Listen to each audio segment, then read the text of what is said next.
What's good? Welcome to First Thing Podcast. On today's episode of First Thing Podcast, we have two broadcasters. We have JP Flaim from the Sports Junkies joining us, and we also have Lake Lewis Jr. Joining us to talk Washington Commanders. JP will also be talking about his book, Faith Restored. So I know we got a lot going on. It's a game week. Y'all know we got some bets to talk about as well. Al has a foursome from college football. It was a great weekend of college football. So we got a lot to do. I hope y'all ready. Y'all know what time it is. Let's go. It's wartime, baby. This what you signed up for. This what we worked hard for. You for. Y'all the first string. Y'all gotta go set the tone now. Hey, let's go. Lace them up. It's the first string podcast show. Hey, let's go. They spitting facts on the first string podcast show. Hey, let's go. Let's go. Hey, let's go. Cause it's time for the first string podcast show. Hey, let's go. Lace them up. It's the first string podcast show. Hey, let's go. They spitting facts on the first string podcast show. Imagine talking sports, having fun with the fam. At a starting lineup, first string is what you have.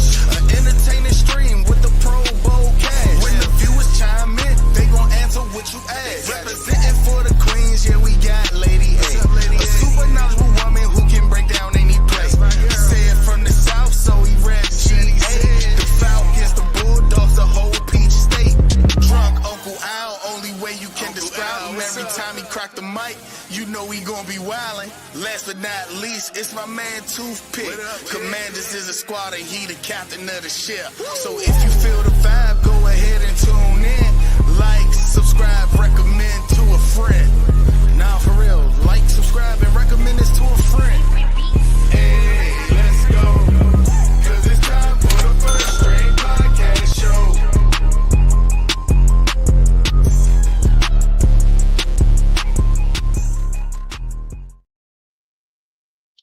Welcome back to First Thing Podcast. Please do not forget to like and subscribe to First Thing Podcast. Hit the bell to enable alert for new content just like this. The most important part, though, is that you tell a friend to tell a friend about First Thing Podcast. Like I said, get over to that YouTube channel, give us that good thumbs up, hit that like and subscribe button for us. That's how we grow. That's why we continue to do the show. Listen, we have a jam-packed show for you guys right now. Let's bring in the co-host right now. Before he slide up out of here, and it's all white, looking like Georgian midnight. Say it, what's good, man? How you doing? You gotta unmute yourself. Hey, you know what it is. Go Dogs. Go Dogs. I feel you, man. How you doing? Is it a good college football weekend for you? It was a good weekend. It really was. All I need now is for Shanahan to catch an L in week one, and it'll be all good. Okay, I got it. Well, listen, it was a great weekend for me as well. Let's bring in Lady A, and she could tell you about me calling her at like 5:30 in the AM. Lady A, Who you call at did you 5:30?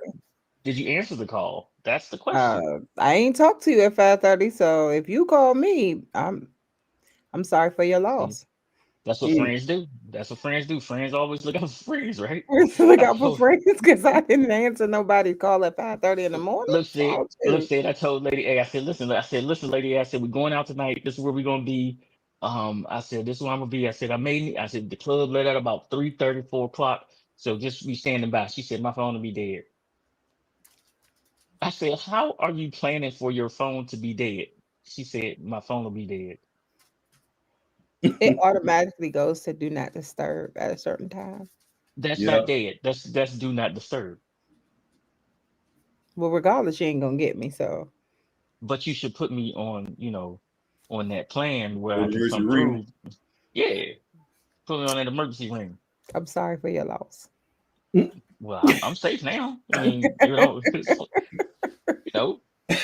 I'm sorry. I'm sorry, Pig. I'm Let's not say built what's up like to that. everybody in the chat. Let's say what's up to everybody in the chat. Bruce Glass is in the building. He's first as Hey, always. Bruce, we Bruce. expect The nothing roof. less from you but to be first in the building. We got the commish in the building. What's happening, Hey, Cuzzo? Cuzzo. Hey, I'm Because gonna tell y'all now because the rest of y'all, I'm not telling y'all no more. Get your lineups ready because we got football on Thursday. If I happen to play you on a Thursday and you don't put your lineup in, your fault, not mine. All right. Mm. He said, "What's good, fam?" Jim. He said it's past JP's bedtime. He says past JP's bedtime. Understood. What's good, Jim? Hey, listen, we waiting on JP right now. We got Droopy in the building. So Droop is here. Droop, we had a great time. Thanks for showing me so much love this weekend for my birthday, man. It was great catching up with you. Yes, we did have fun. Lady A did not call. Um, yeah. Uh, I'm sorry. no, Don. No. What's up, Santiago? Um, I no, this is he my wasn't calling sister, my bro. phone with that, Don. This I don't this know is who you talking about. no, this is my sister.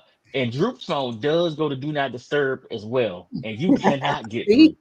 me and Droopy You understand. you cannot get through. You cannot break through on Droop's do not disturb. We was See, going to Club Aqua.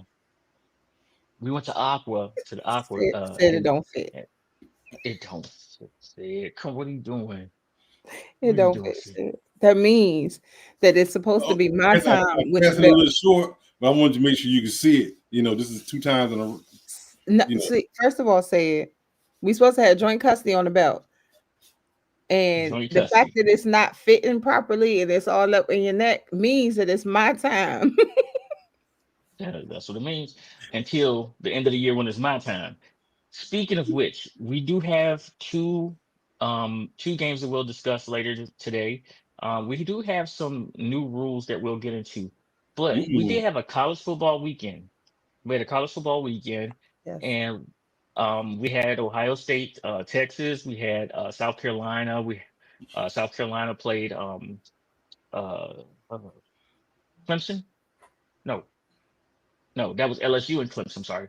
My football games are uh, going up against each other right now. I thought Pick was gonna say they play Miami, them people. Miami, Florida. Hey, we had some great football. Sid gave some great bets. We messed up one of his bets, so I wound up having to pay Sid out because that bet hit. But we Mm. messed it up. It was we had some good times. We had some really, really good Operator times. error. Oh man, I'm gonna tell you, drinking and betting do not go hand in hand. Mm. But you consistent. Never mind. Never mind. But I consistently what? I said never mind. We can talk about Oh, that okay. later. We gonna talk about that Yeah, later. yeah. No.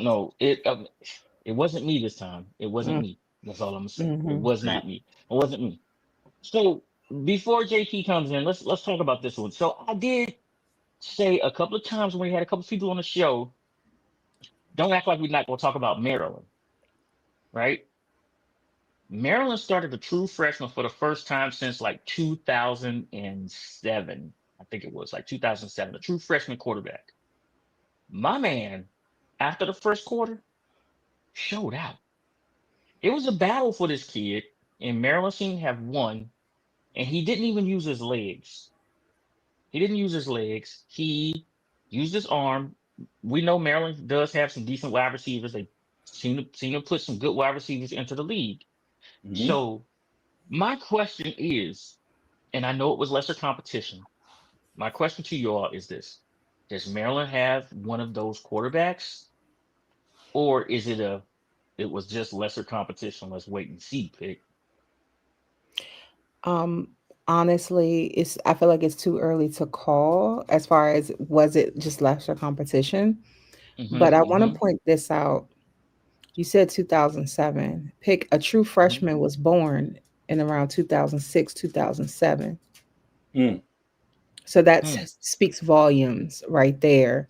Um, I mean, kudos to him regardless for getting that spot because Yeah, you got to a work. true freshman going into a school like Maryland, you know, regardless of what their record was the year before, it's still an accomplishment, to be able to come into the school and get that spot. So, You got to I work. mean, It's not him. It's earned. clearly, clearly the man. The young man has some skills, but I feel like because it's the first game, it seems promising, Hmm. but we will definitely see as the time goes on. Because I mean, a lot of people might say, "Oh, it's beginner's luck. It was a lucky game," or "Oh, they weren't really playing anybody. Oh, it was the first game Hmm. of the season." People have all these other things that they can say as to why Right. it may not be the case, but we'll definitely see. That is something to keep your eye on.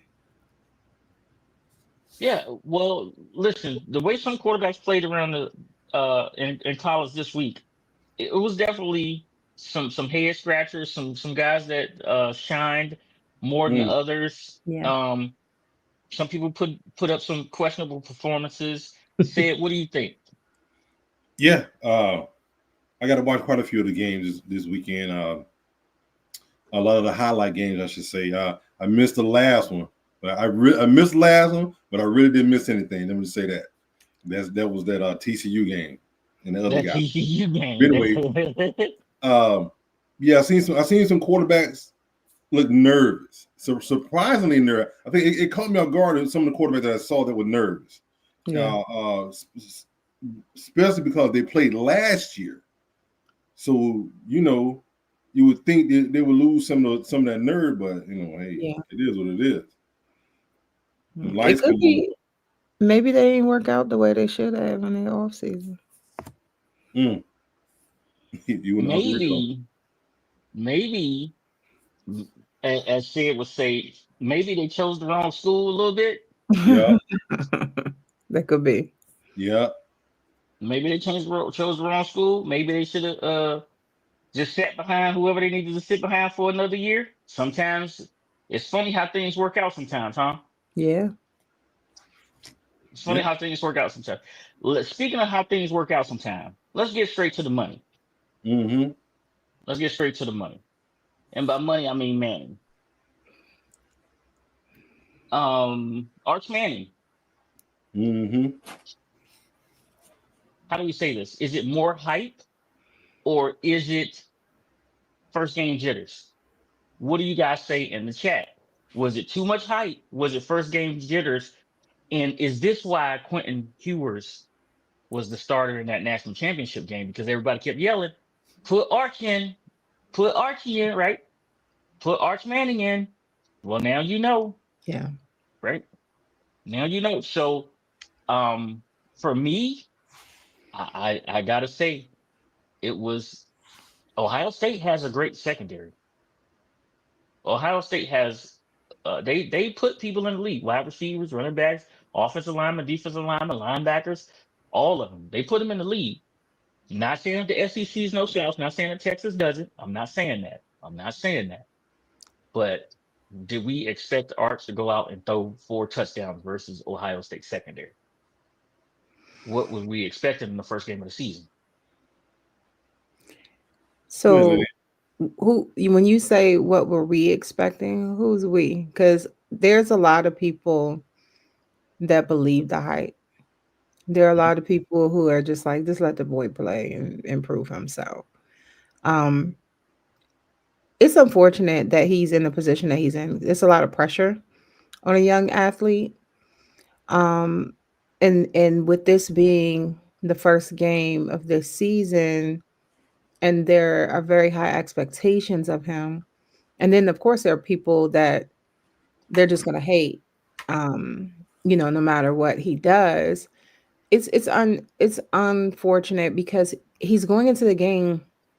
You can't pretend that stuff is not going to be on his mind. Mm-hmm. Like to try to live up to that expectation to, oh, I got to prove these haters wrong, things like that. So I feel like, with all of that, hopefully this is the only time we'll see that type of performance from him. But You do know he's in the SEC, right? I know, and this is the first game of the season, so that's tough. Um, it's just I want to say I think it was Lou that came on the show, um, and said you gotta win the games that you're supposed to win. Yep. Yeah. You got to do Well, that. And that's why I said the, this is all unfortunate because when it comes to like what Don said in reference to the Heisman, when it comes to the Heisman, quite often there's not a lot of room for errors because the I don't competition know. is so. I said not a lot of room for errors. Pick. I mean, you may have a little wiggle room, but not a Yeah. lot. And competition is really, I mean, it's intense. Mhm. So, Mm-hmm. um, hopefully for him, because I mean, I wish him well. I don't have anything against the young guy, but hopefully for him, this is the only issue he's going to have this season. Definitely not a good start for him. So it could be jitters, it could be just everything coming down on him, but he has big shoes to fill. So that's tough. Yeah. Hey, Bruce said here, he said, I said a week ago that he's not going to win the Heisman. I mean, could be. I mean, you know, it is what it is. I mean, most people were believing he was going to win the Heisman because of his last name. Right. I mean, let's be realistic. I mean, he was the one I talked about that it was understandably strange to watch him look out of place.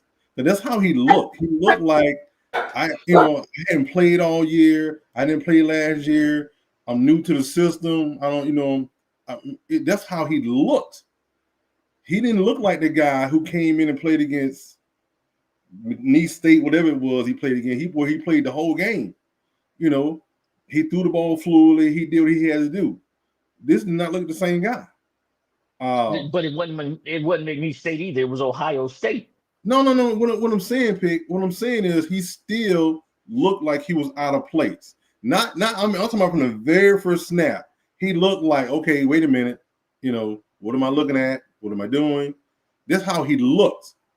You know, I mean, when he played against us, he had no choice because we was bringing the heat. So it is what it is. But he still threw. He still stood in and threw the ball a few times during that game and made some connections. So it was just odd to see him look confused, out of place, glassy eyed, whatever you want, bewildered, however you want to put it. That's how he looked during that game. The only difference now is there's no Quinn Ewers. There is no Quinn Ewers. So Well, we're let me gonna ask you this see. question, Sid. Let me ask you this Mhm. question. So what's funny is this is me and Ron watched this game and said, okay, can I tell the business said? Go ahead. Okay. So said had a parlay and he had on his in his parlay he had Texas over Ohio State. Mhm. And I told you I said had some good bets this weekend. And I didn't like I didn't like that one. I went the other way. I went Mhm. the other way, right? And Ron, and I ran into this fan, Cowboys fan at the casino. We was at the casino, and oh, Lake's just joined us. I'm gonna tell the story real fast. And while we're sitting there watching this game, I literally started yelling, "The DBs for Ohio State don't have these wide receivers strapped up. They do not have them strapped up. You know, the young fellas do like they're strapped. They strapped, right?" I said, "They don't have them strapped up. They got them in car seats and gave them binkies."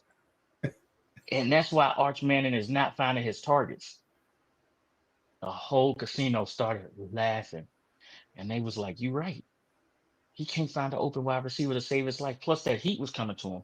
So hey, we're gonna get back to that a little later. Right now, we're being joined by the one and only Lake Lewis Jr. You can catch Lake everywhere. Everywhere. Lake is an NFL insider as well. He's a broadcaster that covers the Washington Commanders. You'll see him doing sideline reporting as well. Thank you for joining us, Lake. How are you? I'm good. How about you guys? Good to see you. Hey, Lake. We're doing all right. Yeah, we're doing good, man. We are excited to have you here today. We were just talking a little bit of college football, talking a little bit of Texas, Ohio State. But it's time. It's Big Boys Week, and it kicks off here Thursday night, leading all the way through to Monday. The Washington Commanders play on Sunday at 1 p.m. Eastern. Where they'll be taking on the New York Giants. Today is their last day off before they get back to the business at hand, which is securing a victory in week 1 so late. My question to you is, what should we expect from these Washington Commanders? I think you should expect a lot. I think that they are a Super Bowl caliber football team. I think that they have one of the best young players in the game, one of the best players in the game, excuse me.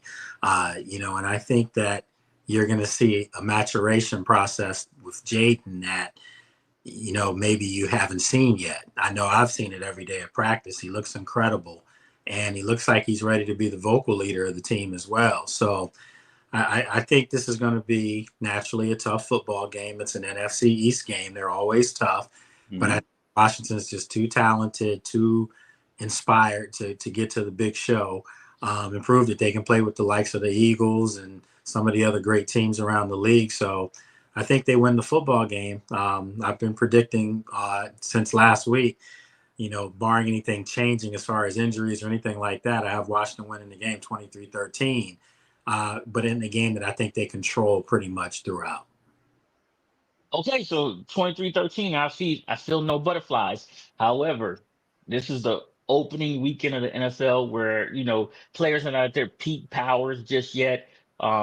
There's still some surprises. We don't know everything that we're going to see. Russell Wilson he killed us last year with that moon ball late versus Pittsburgh. And they do have that freak on the other side in Malik Neighbors, right? What do you know about that side of the ball? What do you know about the New York Giants? What have you found out on that side? Yeah, I think they're going to be an improved offense. I think Russell Wilson fits Brian Daboll's offense to a T because he does like to have quarterbacks that can move around and not just be statuesque in the pocket. Daniel Jones was able to move around, but Daniel Jones just wasn't the most accurate quarterback, at least not in New York. And I think Russell Wilson gives them a little bit more of a deep ball. Obviously that's something that the Commanders, found out last year when he was in Pittsburgh, that he still can throw the deep ball and he still can move around and make things happen with his legs. So I think this is a really good test for Washington on both sides of the ball because defensively, I think they're going to be markedly improved. I think they're going to be one of the better defensive units in football. I truly believe that. And I think that it starts Sunday where they're going to have their hands full with a veteran Super Bowl winning quarterback that I know he's older, but he still can make things happen at times. You just have to, make life uncomfortable for Russ, and that's when things start to fall apart for him. So they're going to have to be able to put pressure on him. The thing I love about it is that, I had Rio today ask me on his show as far as who do you pair up against Malik Neighbors? And Malik Neighbors is one of one. He's a great talent. But I think Washington has 3 cornerbacks that you can put on him at any time, and they can be physical with him. And that's Trey, Mikey, and then, of course, Sean. So I think, all 3 of those guys are going to get a taste of Malik Neighbors, and he's going to get a taste of them. And I like my chances with Washington secondary to be able to kind of, maybe contain him just a little bit. Okay, come on, say it. It's going to be interesting with this Giant team having a somewhat decent quarterback, but it's going to go off of whether or not the Washington defensive line can prove that they had improvement. If they had improvement and they can speed up the quarterback, then this should go the Commanders' way, and that will get those DBs out there chances to come in and clutch down on wide receivers because the defensive line is closing in on the quarterback. That's the first thing we're gonna have to see happen in this game on Sunday. Yeah, I agree 100%, and I think that's what they've gone out and done is they've gone out and gotten guys that, for one, are really good against the run. So that was that defense Achilles heel last year. They couldn't stop the run. You remember the NFC Championship game and what Saquon was doing. So they've got guys that can establish an edge. They have guys that can stuff the run up the middle. And so when you can do that, it makes teams one-dimensional. And that's why I think the cornerback play for Washington is going to be so much better than any time we've ever seen in a long time. You may have to go back with this trifecta that they have. You may have to go back to the days of Darrell Green, Dion, and and those guys at that time. You know, Mhm. You had Champ there too. and really, exactly. You're gonna have to go back to that time. That's how talented these guys are. Their fourth cornerback, Jonathan Jones, is really good. You know, and then Noah's your fifth cornerback, so they're loaded at the cornerback spot, and they're gonna need that when they play against receivers that are as talented as Malik Neighbors. So I think some guys to remember in this game. Obviously Von Miller. This is why you brought him in, to be able to put pressure around that edge, bend that edge for you. And then a guy like Jacob Martin. I'm telling you guys, this guy was kind of under the radar all preseason, but he makes plays, and I think he's a guy the fans are going to be pleasantly surprised with. And then on the back end, Quan Martin and Will Harris. Will Harris is a safety that can cover. So now you kind of have like another corner type, that can cover tight ends and do things like that. So they won't be exposed in the middle of the field like they've been in the past, because you're going to have Will behind Mikey as far as where they're positioned on the field. So I'm really looking forward to seeing this. This is a chess match, make no mistake about it. And I'm really looking forward to seeing how the physicality of Washington now takes another step. And I think that that's what's going to surprise people. Everyone's talking about the Giants' front four. Well, Washington's offensive line's pretty good, and they've revamped it for moments like this. And that's where something's got to give. And I'm putting my money on Washington to be able to do a lot of different things and what some people may think they're capable of doing. All right. Well, lead us to talking about Washington Commanders. Come on, Lady A. The spy is in the building. Yeah, we're gonna leave him back there. Oh, hey, Al, hey. Yeah, talk about it. What's up, Lake? What's going on? I'll speak to the only guy who is not giving me shade right now. Come on, Lady A. We'll get you out. No worries, Right. Al. We got you. So I have a question. We can address one of the elephants in the room. Is there a concern in reference to Terry, in his first official snap for this season, being rusty or, just kind of getting into the groove of things? No, none whatsoever. This guy's in shape. I know there's a difference between pads, shape, football shape, and just normal human shape. But you have to keep in mind, most of the starters weren't giving you a whole lot anyway in preseason. And, so those guys were, and I'm not practice every practice, and I can tell you, they were working, they were putting the work in. But this goes back to OTAs. Terry was out there at OTAs working with these guys. So they're already familiar. He's a great player, so you already know what he's capable of. And I can tell you, they ramped it up pretty good for him last week. And obviously tomorrow, we've been off for several days. So tomorrow, they're going to ramp it up again. And then Thursday, I'm sure. So, I think that they have enough talent now where Terry doesn't have to be a one-man gang. He just doesn't have to be. He'll be able to pick and choose spots when his number's called. So let's just say his pitch count in a normal game, not a pitch count, but his normal game count is like, 70, 75 reps. I think in a game like Sunday, maybe if it's 65, it's still going to be an impactful 65, but maybe there's 10 plays where the play's not called for him, where he doesn't have to do much on that play. It could be a running play, and he could just be a decoy blocker.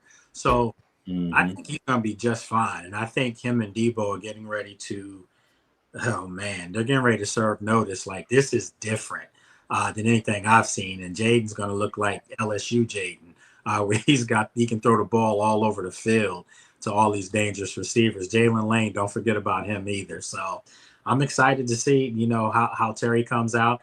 But we know Terry's going to make a play, and Terry's going to make an impactful play. And I know he wouldn't have it any other way. If they told him, we're going to give you a pitch count and we're going to have you come out, I can assure you he's going to tell them, no, I don't want to do that. So we'll see how it plays out.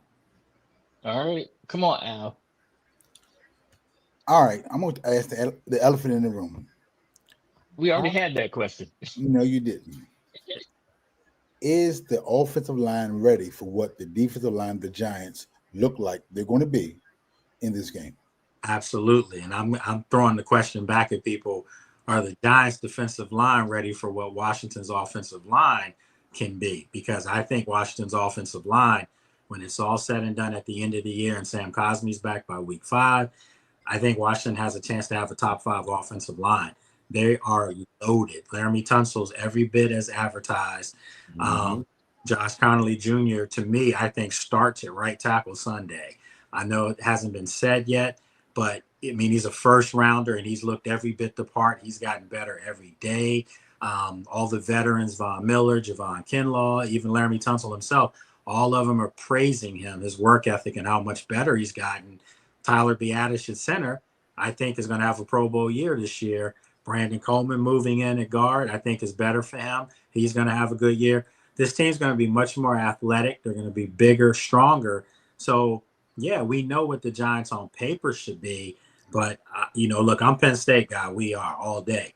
But I know Abdul Carter had some trouble last year against Josh Conerly at Oregon. So I don't think Josh Conerly's scared of what he's going up against. And I'm certain that the team isn't going to hide him. If he doesn't start, it's not because who he's playing against. It's just that maybe they want to work him in. But I think he's going to start. I think Andrew Wiley's the one that's going to move inside to right guard and platoon with Nick Allegretti. So I think the Giants have been one of those teams where they neglected their offensive line for a very long time. Mm-hmm. Let's look at on the other side. Everyone's been talking about Kinlaw this off season. Are we set to have our 2 big guys in the middle? I'm talking Deron Payne and Kinlaw be disruptive on come Sunday? Oh, without question.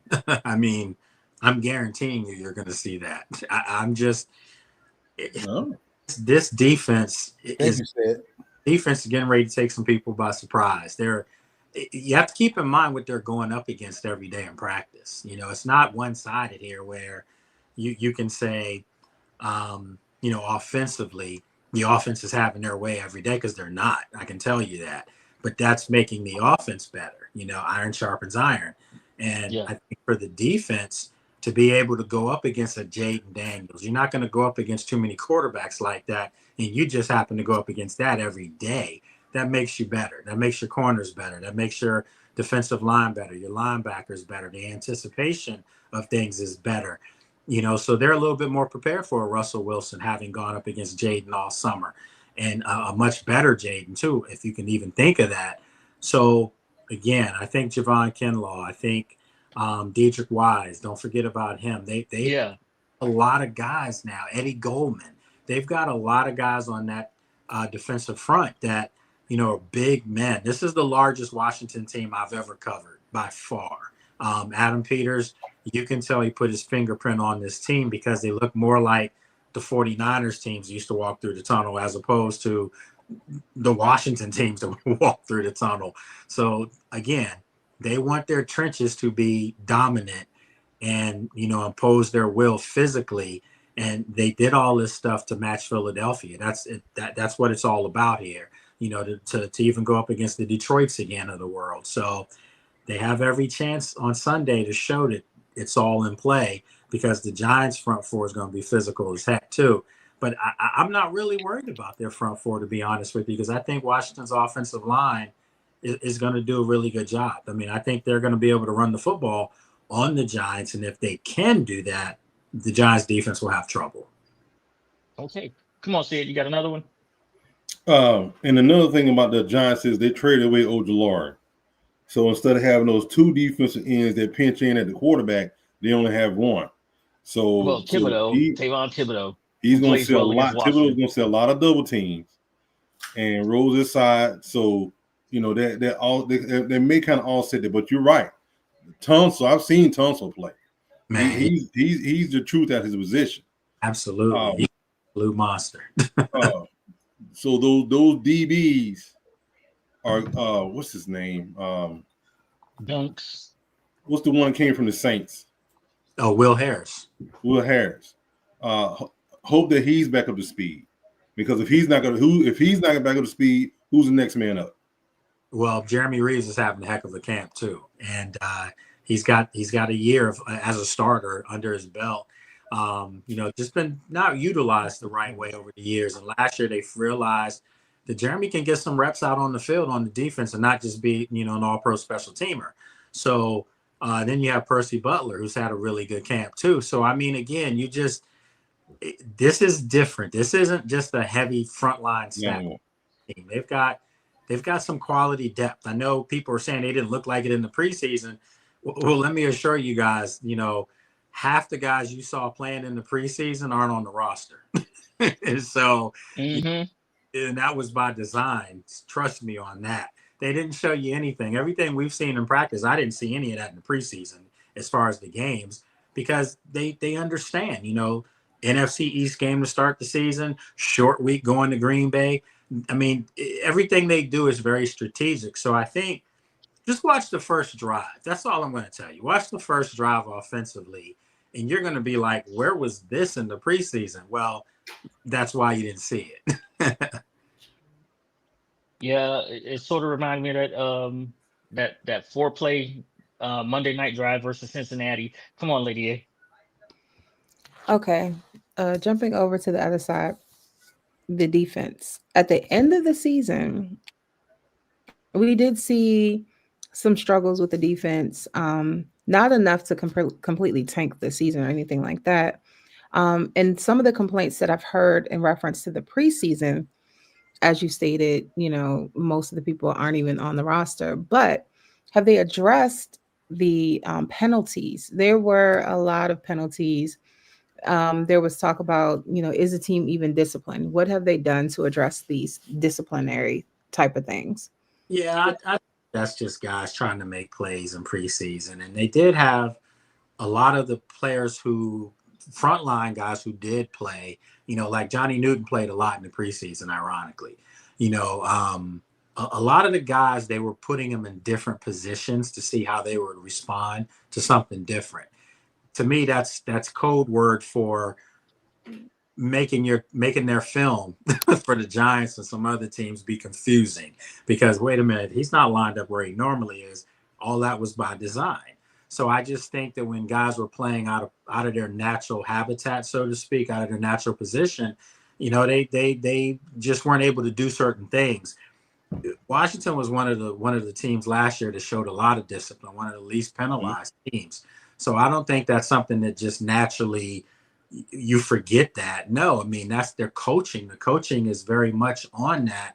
And I can tell you, when Frankie jumped off sides in the Cincinnati game, and then Noah had the pass interference on the opening drive when Cincinnati scored, you take those two big plays away, Cincinnati's offense struggled most of the night against at least the front line guys. So I think they're going to be fine. I really do. I think that, you're not going to see the false starts and things like that. When you're playing with a bunch of new guys, sometimes those things happen, but better they happen in preseason than the regular season. Is anyone concerned about the age of this team? They're old in a lot of places. Like that's an overblown stat right there. And every time people keep saying they're the oldest team, because 4 or 5 of their guys are so old. I mean, let's be honest. Bobby, Zach, Von Miller, these guys are all over 35, and that's going to raise your average. But if you were to, remove those guys, off of the roster, they drop back down to 27, 28. So, I just think that because those are frontline guys, and rightfully so, people are looking at them like they're old. I mean, all you got to do is look at your quarterback. Your quarterback's getting ready to take his first snap in his second season. Your receivers are 30. They'll be 30 this year. So I get that. But, you have a guy like Jalen Lane, who I think you guys are going to like quite a bit. You have a new running back now that ultimately will be the featured back, not right away, but ultimately will be the featured back. And, you're talking about a 22-year-old, so again, people say that all the time. Oh, this team's old. Not necessarily. They're old in key positions, but they still have a lot of youth on this team. I mean, Mikey Samuel's going into his second year. Trey Amos is in his first year. He's a rookie. Josh Connolly's a rookie. Brandon Coleman's going into his second season. So, I don't really buy that one. All right. So right now we are about to be joined by JP Flaim from the Sports Junkies, two-time author, um, still barking, and his new book, Faith Restored. Thank you for joining us, JP. We are live here on First Thing Podcast with Blake Lewis Jr. and now JP Flame from the Junkies. How are you? I'm doing good, man. My bad. I got back from soccer practice. I got an 8-year-old. I got in the whole get her to bed mode and completely slept on getting on First String podcast. But thanks for having me on. I heard you talking about the offense there, Lake. I think it's exciting times for the Washington Commanders because, as you said, you add Connerly to the mix. The depth chart came out today. Looks like he's earned his spot. A lot of things to be excited for, especially with this offense. Yeah. And what's up, JP, by the way? Absolutely, man. So listen, so this happened. I took the Junkies breakfast on Friday. The guys weren't expecting me. Only Drab knew that I was in town, so I sort of surprised the guys. I've been listening to the Junkies. Lake knows. I follow a lot of people, man, for Washington sports, and it was great meeting you guys. JP has a book, Faith Restored. I think that has a lot to do with the kid five who we're talking about. JP, tell us about the book a little bit, please. Yeah, so this book was actually, the idea was kind of presented to me, and it's really about, if you think about the glory years of the Washington Redskins, that's the era that I grew up in when they were winning Super Bowls and there was a sellout streak and the stadium was jumping. And then you think about Dan Snyder kind of destroying it all, right? By the end of the Snyder era, they have a home opener with thousands of empty seats. And I went to a Vikings game a couple of years ago, and I bring that one up because who would have known there would have been 30, 40,000 Vikings fans taking over the stadium? Like, I kind of get it when it's Giants fans or Cowboys fans and Eagles fans, but when the Vikings fans are taking over the stadium, and that's kind of where it was here at the end of Snyder. And the book is really about kind of that feeling of the glory days coming back. Now, they haven't won a Super Bowl yet, but you got the fans, the rejuvenation of the fans, obviously the team getting good again. So the Faith Restored is kind of two-pronged, the team getting good and the fans coming back to the team. You know, I talked to Trust Way for the book, and he tells the story of the Falcons game. And they're trailing at halftime in that Falcons game, and he said he was used to walking back to the locker room at halftime and fans leaving and fans booing the team, and instead he felt like the team willed them back. And that's kind of what the book's about. And, you know, you saw the fan base travel really well to Tampa. End of the Detroit game, you know, the Lions fans are leaving and the fans are down there. And then, look, they lose in the NFC Championship game, but you go from a 4-win team to a 12-win team. It really was an amazing year. Absolutely. Yeah. Speaking of that, so that's perfect leading into this year, JP. And my question to you and to Lake is, well, I sort of asked this earlier of Lake, but what are you expecting this year from this version of the Washington Commanders as far as restoring that faith? What are you expecting? Go ahead, Lake. Oh, I mean, I told him, listen, I have this team going to the Super Bowl this year. People keep saying I'm crazy. They said I was crazy last year, the same time frame. You remember, too, Pick, when I said this team's capable? I do remember. Because I know what I saw with number 5, I had never seen in Washington before. And what I'm saying now is what I see in number 5 right now, I've never seen in Washington. I didn't even see that version of this guy last year, and he was Rookie of the Year. This guy's an MVP candidate. So to me, I think everything they've done in the offseason as far as building up the offensive line, getting the trenches tougher on defense, everything they've done clearly is with the Eagles in mind. And I think that they're the one team that really matches up with the Eagles, ironically, to get that thing done. So, and history tells you, for what, 22 years, there's always been a different NFC East winner. And to me, 13 wins the division and gets you the number 1 seed. And the Super Bowl's coming through the NFC East this year. I truly believe that. Okay, JP. Well, I don't know if they're going to be look, I think they're a Super Bowl contender.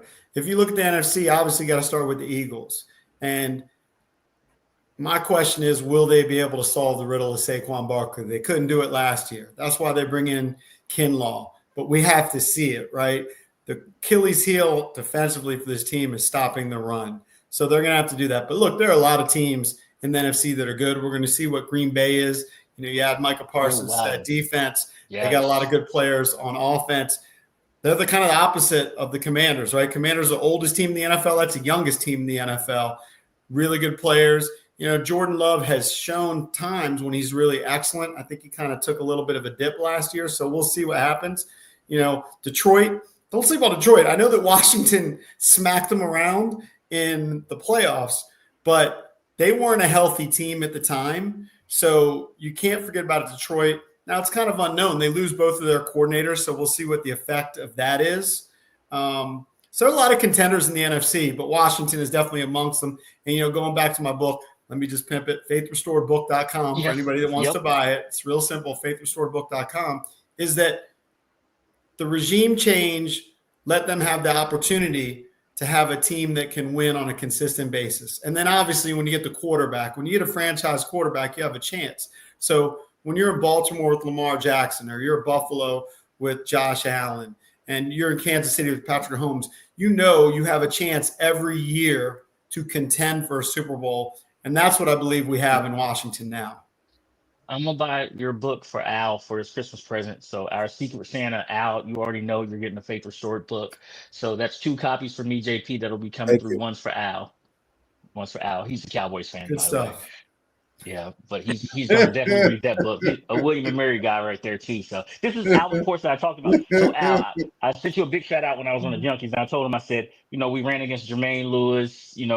We, that it's like, hey, it's some real fast dudes back then. So, had to let them know. Yeah, I represented for us, represented for PG County all the way around. Come on, Al, get a question in, man. Let's see, where do I want to go with this? Where do I want to go with this? Where do you see this team with a stronger schedule this year? Because no one's talking about that. Last year's schedule, you snuck on a lot of people, a lot of close games. Where does everything go now with a tougher schedule and being the hunter as opposed to the hunter? Oh. I think there's 2 ways to look at it, right? If you were cynical or a skeptic about last year, you would look at their record at 7-5. And then those last 5 games, they played Will Levis. They played Trey Lance. They played Michael Penix, who was just starting. They had Jalen Hurts, who got concussed. So you played Kenny Pickett. They had a fortunate run facing some really bad quarterbacks. That said, we watched the playoffs. They beat a really quality Tampa Bay Buccaneers team that seems to win their division every year on the road. And then they completely crushed Detroit on the road. So they had some fortunate circumstances. They took advantage of it. I think I missed Spencer Rattler in those 5 quarterbacks. Like if you look at the last 5 games, I mean, the quarterbacks they faced weren't very good.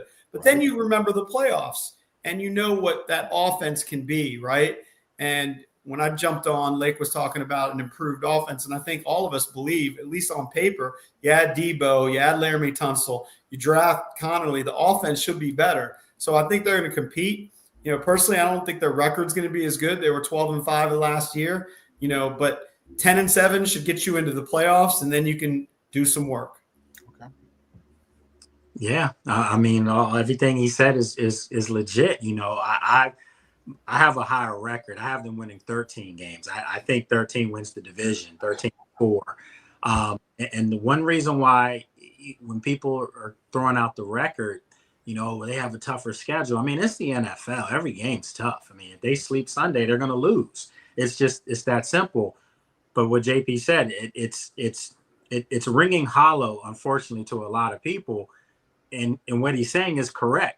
Every game, and I just did this. I just wrote an article about it. My podcast tomorrow after practice, once we leave the field, I'm going to be talking about it.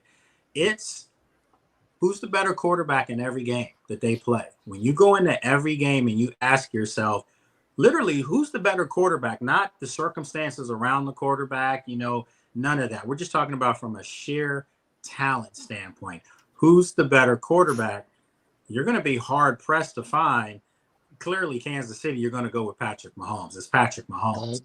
But outside of that, what I did was I went through every game, not who's winning the game, but who was the better quarterback. And for me, only 2 times that I think there was a quarterback better than Jaden. One of those out of the 2 was a split because it was Jalen Hurts for one game. And That's then a split. and then Jalen got him in another game.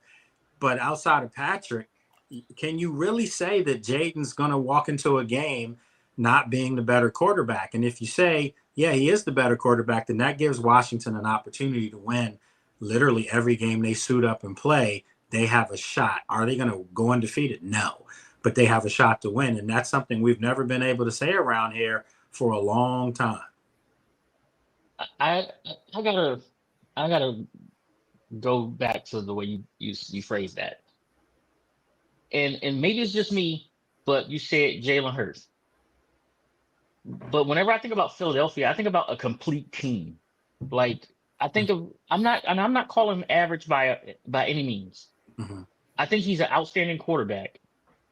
But the way you phrased it, Patrick Mahomes, I don't put him in that Patrick Mahomes, Lamar, Josh Allen type category. But he's a But very, very excellent quarterback in the NFL. I mean, for everyone that throws out there, Toothpick, not to cut you off, but everyone that throws out there with Jalen Hurts that, yeah, he's got this great team around him.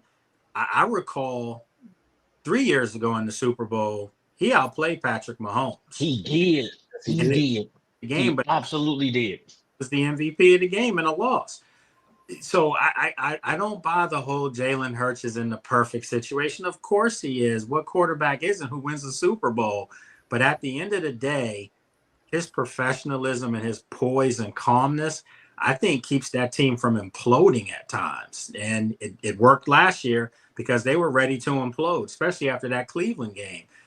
But him being the leader of the team and staying calm and cool, I think it rubs off on the rest of the Eagles, so they can win games. And Toothpick, it might look different than other quarterbacks, right? But I don't think you knock a quarterback because he has great help around him.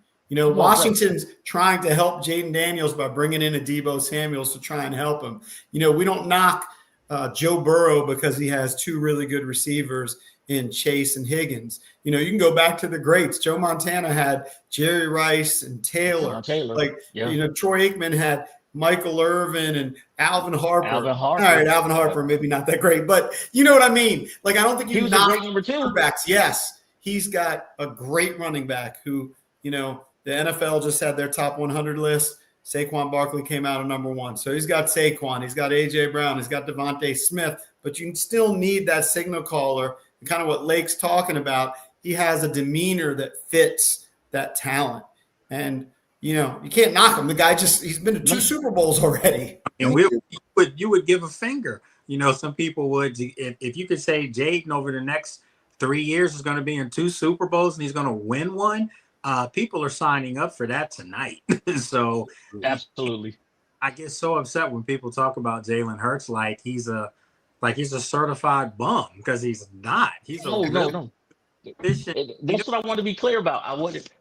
That's what I want to be clear about. I absolutely wasn't saying that. I know that he's a really, really good player, but at the same time, yes, JP, you stated it better than I did. He is the heartbeat of that team, and like you did as well. His demeanor, kept that ship afloat till they got back to the Super Bowl last year. And then you add a Saquon Barkley on top of the 2 monsters that you have on the outside, and Smith and Brown. So I get it.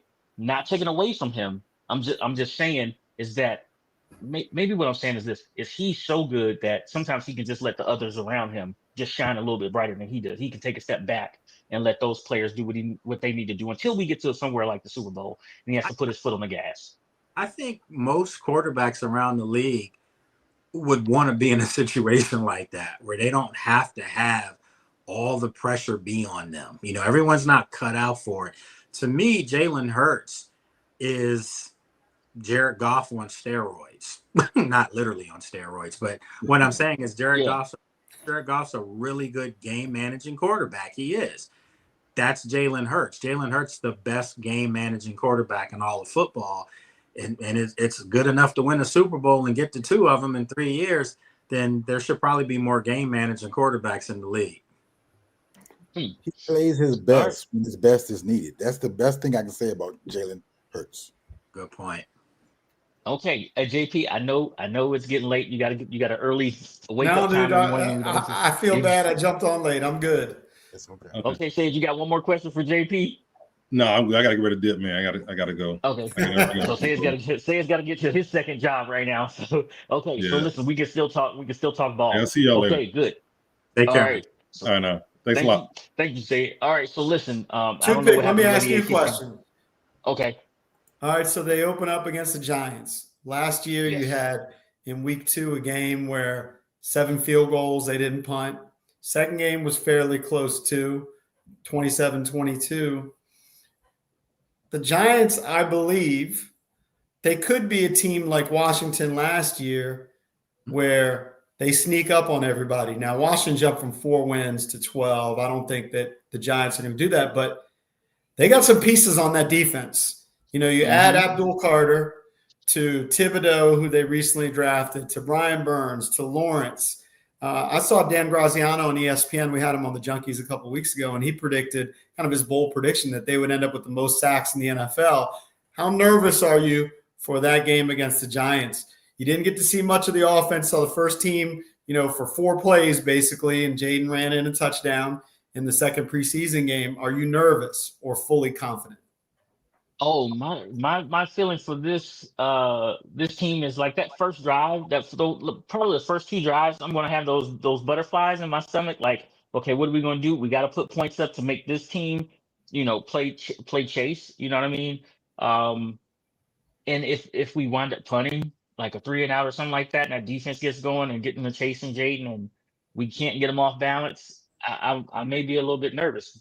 But I think our offensive line is better this year, especially since last year I think we went into the season, we had questions at maybe 3 of the 5 spots. I think this year going into the season we have questions at 1 spot, and that's right guard until our guard comes back off of he's missing the first 4 games off the PUP list.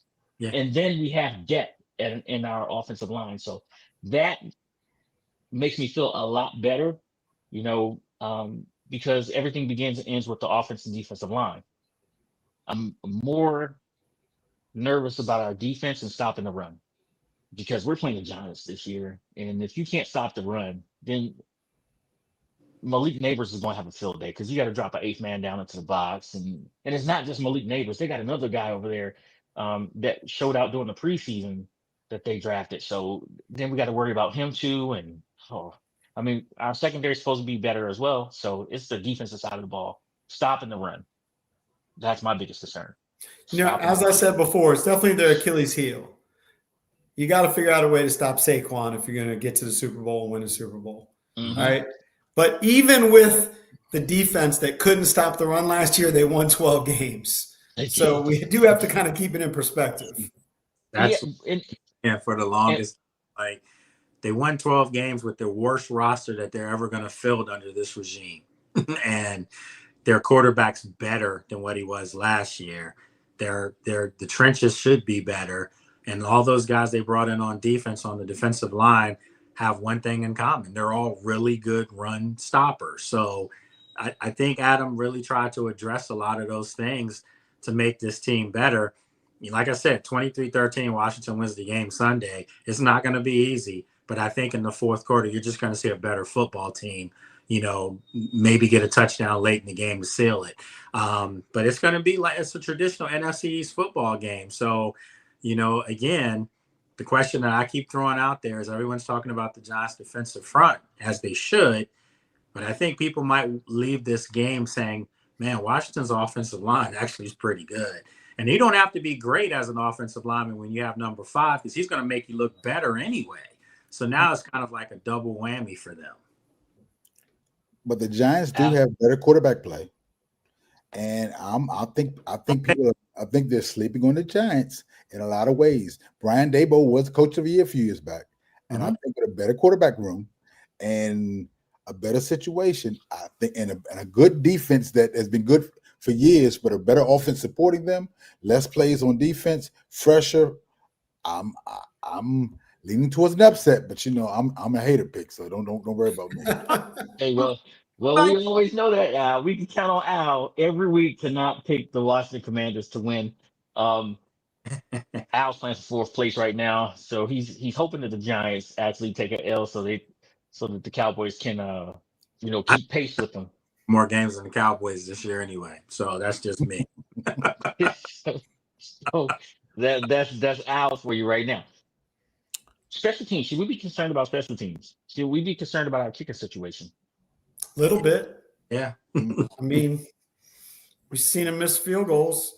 Now, if you look at Gay's kind of record in recent years, he's really good inside of 50. He tends to miss the longer ones. So, if you know that, they're probably not going to throw him out there for 57-yard field goal attempts.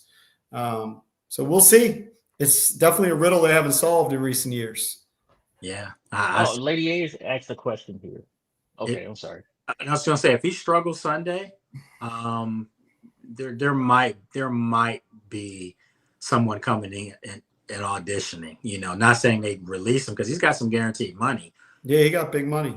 Yeah, but there may be someone to just kind of send a signal like, hey man, we need you to pick it up a little bit here. Yeah.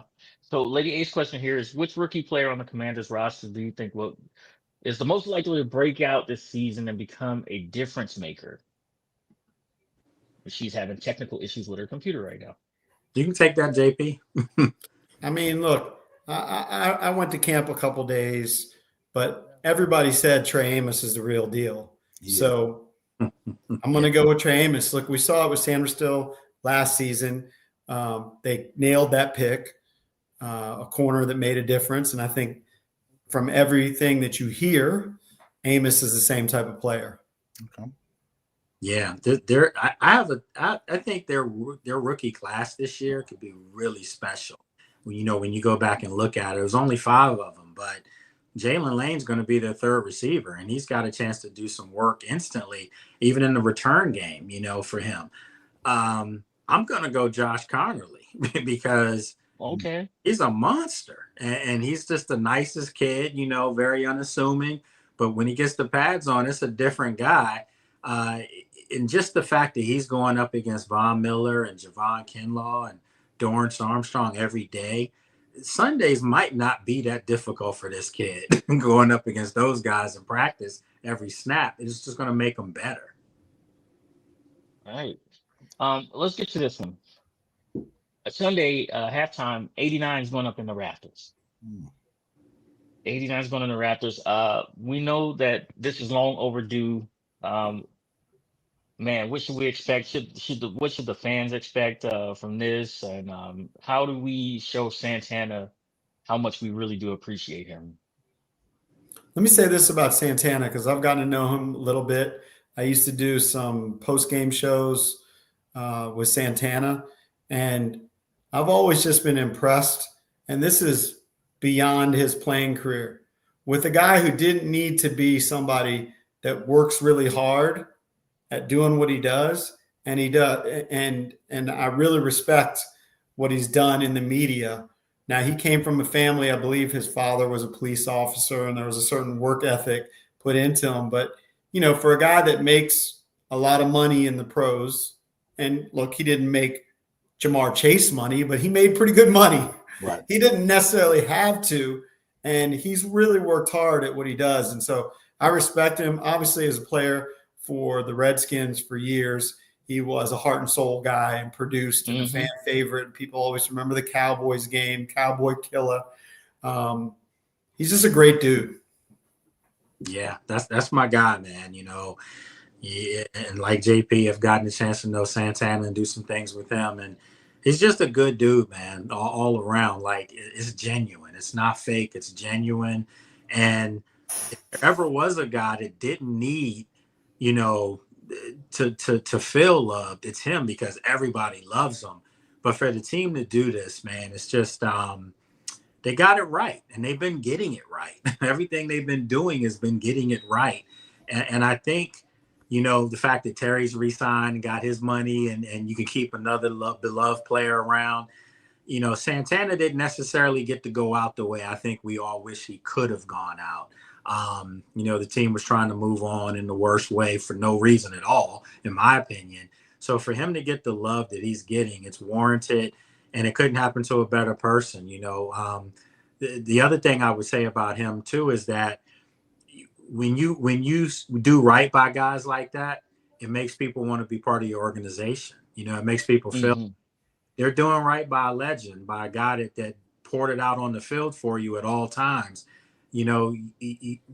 People see those things, and now it's infectious, and now they're doing it with Terry. So all these things are like, strategic, and they're smart, and they're great for the fan base. So, yeah, I think he's going to get a huge ovation out there. And just to build off Lake and to bring it back, here comes my plug for my book, Faith Restored, because he said doing it right. And it struck me, one of the things that I write about in the book is they are doing these things right. Compare the Darryl Green ceremony last year, which was handled perfectly, to the Sean Taylor installation, or even the announcement of the team name when they were on the Today Show. For whatever reason, the previous regime, with Dan Snyder as the owner, they botched it every time. They sent out varsity jackets with the wrong dates for the Super Bowl. And so this regime with Josh Harris, they're getting all those things right. The NFLPA grades, which maybe are silly, but the last 2 years under Snyder, the Redskins finished dead last in the NFL. And Josh Harris said, I'm not an F- guy. And you see that they turn it around, the little things. Fans that went to training camp used to have to bring their chairs and walk them all the way down. And he's like, you know what, we're going to add some bleachers in here. And it's those little things, and you keep doing them, it adds up. That doesn't necessarily make you a winner. Look, Josh Harris isn't some magic man. Take a look at the 76ers. Take a look at the New Jersey Devils. Like, it doesn't mean that you win, but you have the chance to do it. We joked about this on the Junkies. All right, it seems like right now, in retrospect, drafting Jaden Daniels #2, no brainer, right? But what if the other owner was there? What would have happened? Maybe they would have traded up for Caleb Williams, and Caleb Williams might work out. Like, something probably would have been botched. Yeah, 100% agree with you, JP, on this. I was just telling someone earlier today, they're still putting upgrades in this stadium, knowing that they've got a monster stadium coming in a couple years. How many of us would keep digging in our pockets to enhance the current situation? But that's all for the fan experience. That goes to show you that the guy cares about what the fans think. They've renovated the locker rooms out at the practice facility. And then, of course, in the stadium, they've still upgraded the locker room. So, guys, I'm sure, JP, you've been told all the stories about guys who come in the past. They would come in to see where they were drafted. Of course, they would come to see the facility. And I remember Chris Thompson telling me, he was just like, okay, I see this, but when are you going to take me to the real facility? Or the state? And like, no, this is it. So, you know how they say you play like how you look? Well, these guys feel good about themselves. They don't feel like they're a third world football team anymore or organization. They feel first class, and you see the results instantly, how much that can affect things. You're watching First Thing Podcast here with JP Flaim from the Sports Junkies and Lake Lewis Jr., NFL Insider. JP has his book, Faith Restored. You can find it at faithrestored.com. Lake Lewis Jr., you can find him on faithrestoredbook.com. faithrestoredbook.com. Faithrestoredbook.com. We got to sell some books, man. Yeah. we got Lady A, we're getting out a Faith Restored book for only because of JP. Go ahead. Oh yeah, but the point is you read it. So yeah, your team needs to be restored. Yeah. So you're watching us here live. So don't forget to like and subscribe to us on YouTube and give us that good thumbs up. So we're talking stadium now. Lake, tell us about some of these things that are for the fans' experience here coming up on Sunday. I mean, first of all, they've upgraded the sound system. My better half is the in-game host, and he's just been raving about it all preseason. And I'm like, yeah, I can actually hear you in the press box. Normally, we couldn't hear any of that stuff, but I'm like, can I get a hell yeah? Can you kind of like tone it down a little bit? Because it's really loud. But she's literally saying that because the sound system's been upgraded. They've actually fixed the Jumbotron. So they're more clear now. I mean, it takes a lot of money to do those things. I mean, even for us, you know, when I go down on the field for post-game stuff, I can tell you the grass is all the way to the wall now. And JP, you remember the days where it was muck around the perimeter of the stadium and rocks and stuff down there. I mean, they've changed everything. So I'm just in shock because I know that the stadium that's going to be built to be, you know, back at RFK is going to be this multi-billion-dollar stadium, and you know it's going to be something worth, you know, looking at. So for him to still be putting money into this stadium and the fan experience, they just invited a couple of us last week to come out and taste the cuisine, so to speak. You know, all the chefs were cooking for people, and you know, just little things like that. Like they care about what the media thinks about them. They care about what the fans think about them. Snyder didn't care about any of that stuff. He could care less. He was just taking your money. So this is different. They got DJs on every floor. Like I got out of the elevator and there's a DJ spinning. So it's those little touches. Look, he cares. And you kind of saw that the very first presser, if you remember. I mean, we had an event called Burgundy and Sold, and there were thousands of people. Yes. People were excited. I got a chapter in the book called The Witch is Dead. Look, that was a big win. We used to joke on the Junkies. We could have a parade when Snyder was gone, right? So there was a very low bar, but he made an effort very intentionally to connect with the fans. You know, okay, he's a rich guy. He bought everybody beer there. But that is kind of connecting with the fans. And then if you go to that very first presser, which was at outside of FedEx, you know, he's giving high fives. Like, could you see Dan Snyder giving high fives and working the crowd like that?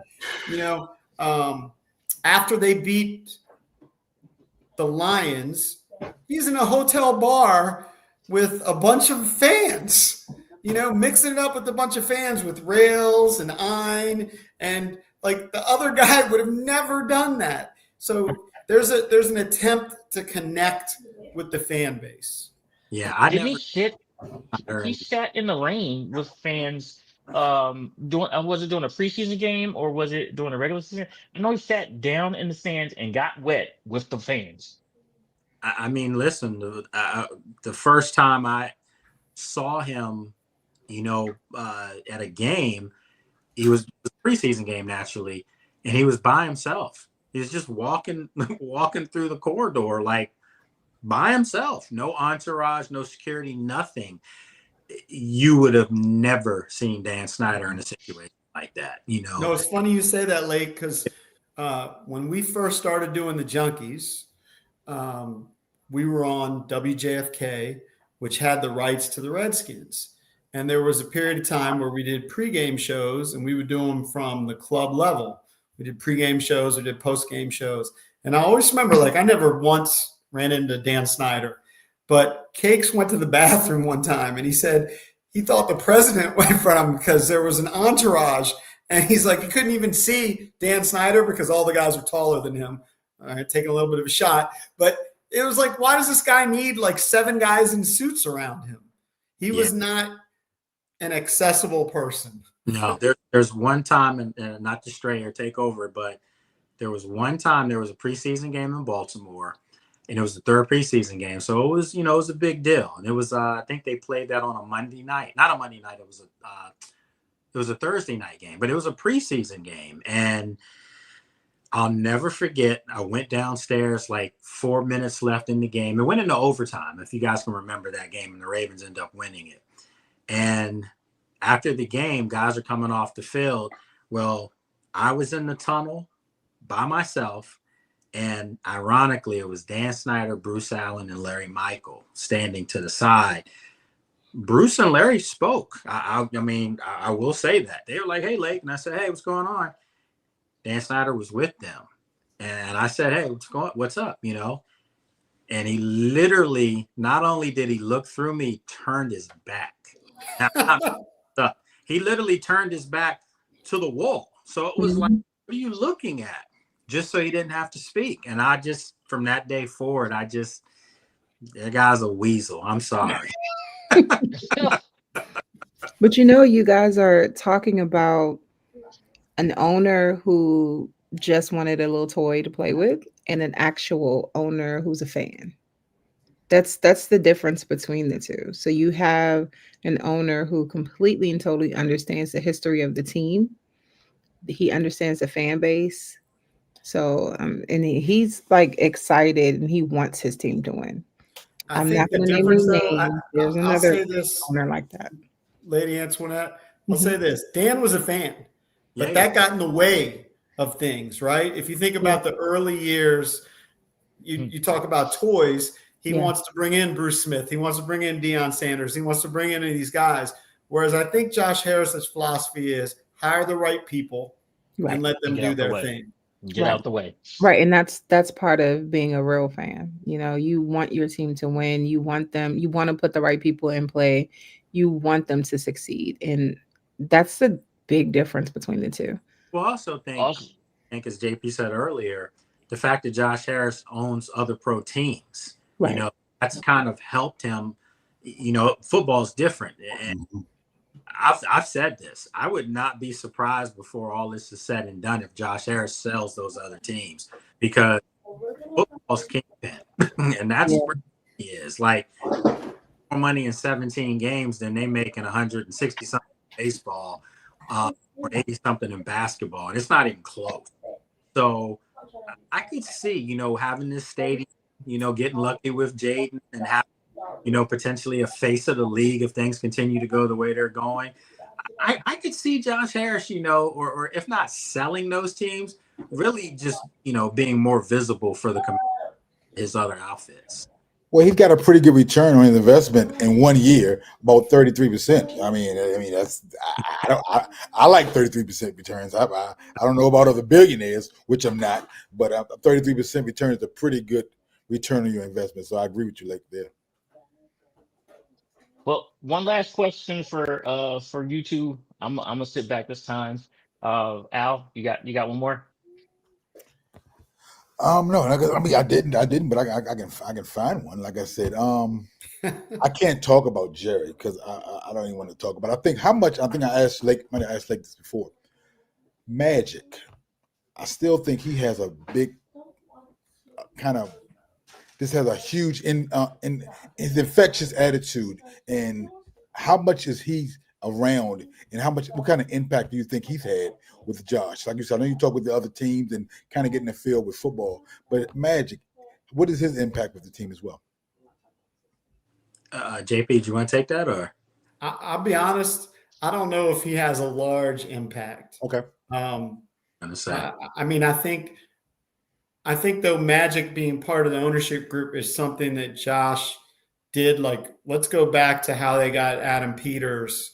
Okay. He's thought outside the box to an extent, right? They brought in Bob Myers and they did that search, and kind of a really thorough search. And maybe Magic kind of, I think Magic fits the philosophy of finding the right people, right? But that was kind of a different process where he deferred to people that knew things. Now, Bob Myers wasn't an NFL guy, but he had an NFL guy with them. They have a committee, and then they came to something. I think that he's in the mix, but I don't know that he's in the mix to like decide, do we bring in Deebo Samuel? Do we bring in Laramie Tunsil? I don't really think he's that involved. Okay. Yeah. I don't think Magic's that involved in X's and O's at all, or player personnel. That's Adam, and then if anything, you could say Bob Myers helps in that regard. Okay.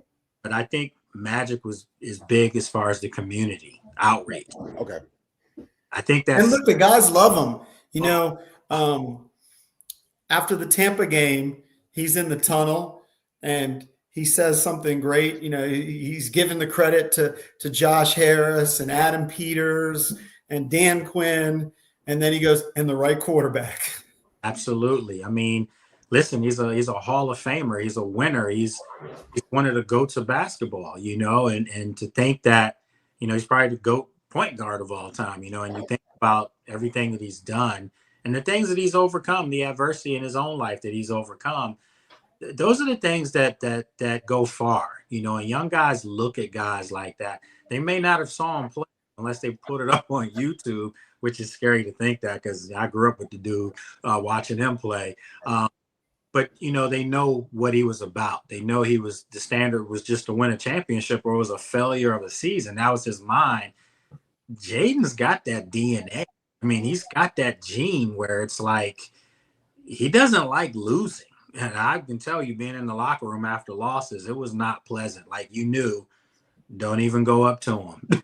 like it's not happening. So, that's the thing. So I agree. I think Magic, I wouldn't be surprised if he had something to do, maybe not at the grand scheme of things, but I think he had a little bit to do with that stadium being able to get back into DC. I truly believe that because he's done development and land, development and projects around the area that have been successful. So, maybe that was the strategy of having him be part of the thing in the first place. Josh Harris was probably like, I need a guy that can get back in the community and help us get to where we want to be, which is back in DC, and they're there now. I think, look, they have a good ownership group. Like, if you think of some of the main owners, I think they're 19, maybe 20. But Rails, Ein, Josh Harris, Magic Johnson, they have kind of good people. And so, we're not in on these board meetings, whatever, but I'm sure he has some influence. But as Lake said, it's not necessarily in the personnel and the X's and O's. Yeah.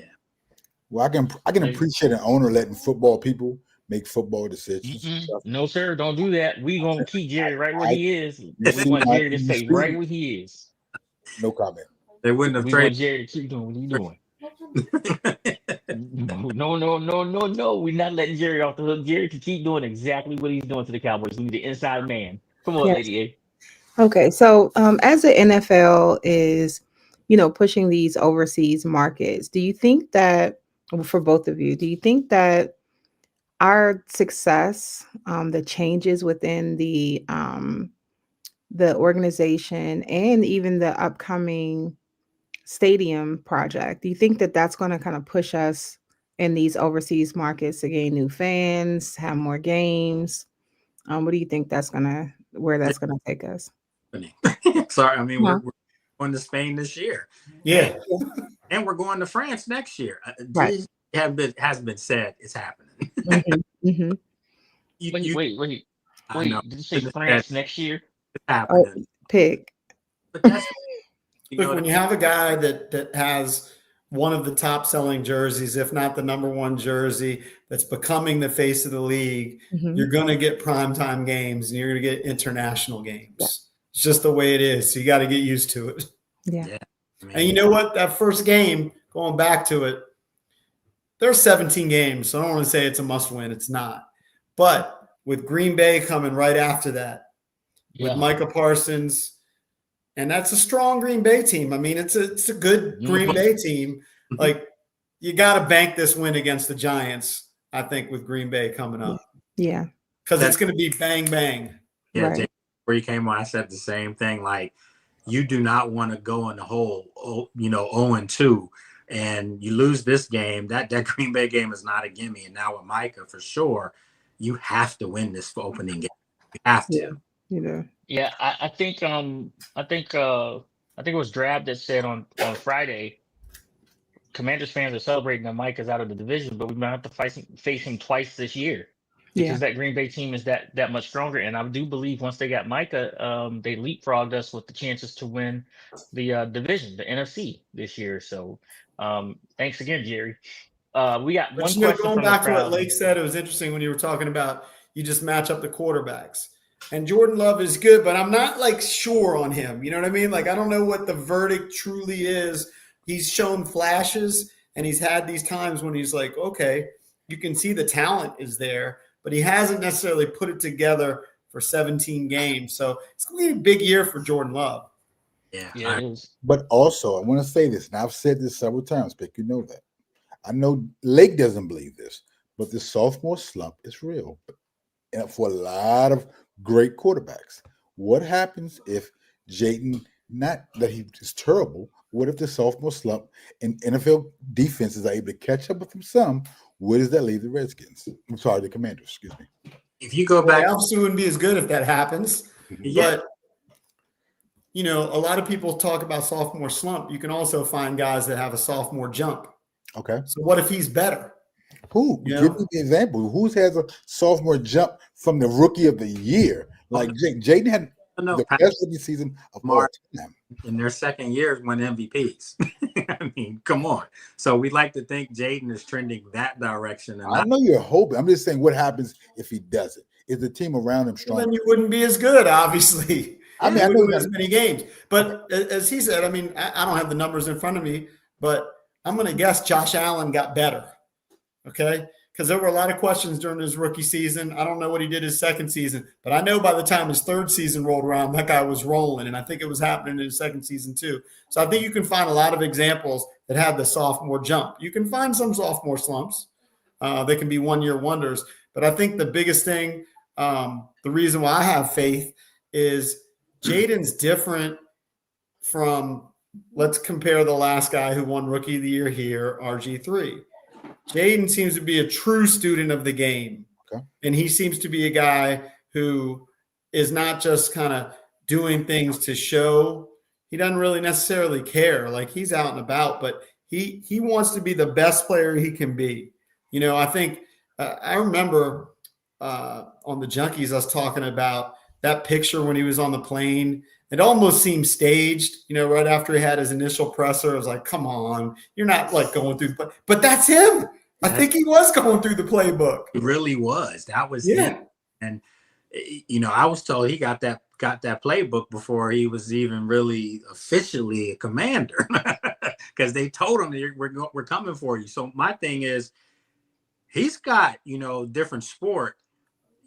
He's kind of got that Kobe Mamba mentality, and that's his favorite athlete of all time. That's his guy, and that's not a bad guy to mimic. And you can't mimic Kobe if you don't have that assassin in you. Because that's my guy, Lake. Be careful with that. That's my guy, Lake. Be careful. I'm telling you, Wagner. That's his favorite player, and he said the same thing about Jaden. That those are. They're Cali guys. That's just the way it is. Kobe was a guy that they watched growing up. But you can tell with Jaden, like, he's not content just being okay or being good. He wants to be the best player in the NFL. And I don't think that's an arrogant way of thinking. He just wants to be that good. And more importantly, the thing that I love about him the most, he doesn't want to fail anybody in that building. And that says a lot, because there's been guys in JP we've seen come through here, not just quarterbacks, but just in general. They could care less what people thought about him as long as they were getting their money. This guy last year as a rookie didn't want to be given anything. He didn't want to be called the franchise player. He hated that. He really did. And now he's just one of the guys. He doesn't want to be singled out. He wants to be just one of those guys. But deep down in his chest, he knows he's the man. But he doesn't push that on you at all. So you answered my last question, even though I said I didn't have one, is his relationship with his teammates real? And you just answered it. So I was going to go here. This is the last question for you all, and we'll let you all go. And I want to thank you all for your time again. JP, I want to thank you for your time and your hospitality. You and Lurch and my guy Case and Evie, all of y'all were great. The producers, Mike Marr, all of you guys, amazing people, and Lake and you as well. And make sure y'all catch Lake's fan show on Fridays. His fan show comes out on Saturdays, Fan Fridays. It comes out on YouTube on Fridays. So this is from Ciozi, our fantasy football commissioner, who has that fantasy football podcast as well. He says, not to fall off the discussion, but how do you all feel about the team being on Hard Knocks next year? Do you want to see him, in the offseason Hard Knocks or the training camp Hard Knocks? So let me say this: season this year. I don't know if people are aware of this. So the Commanders website, you can go back to last season and you can basically see Hard Knocks every week.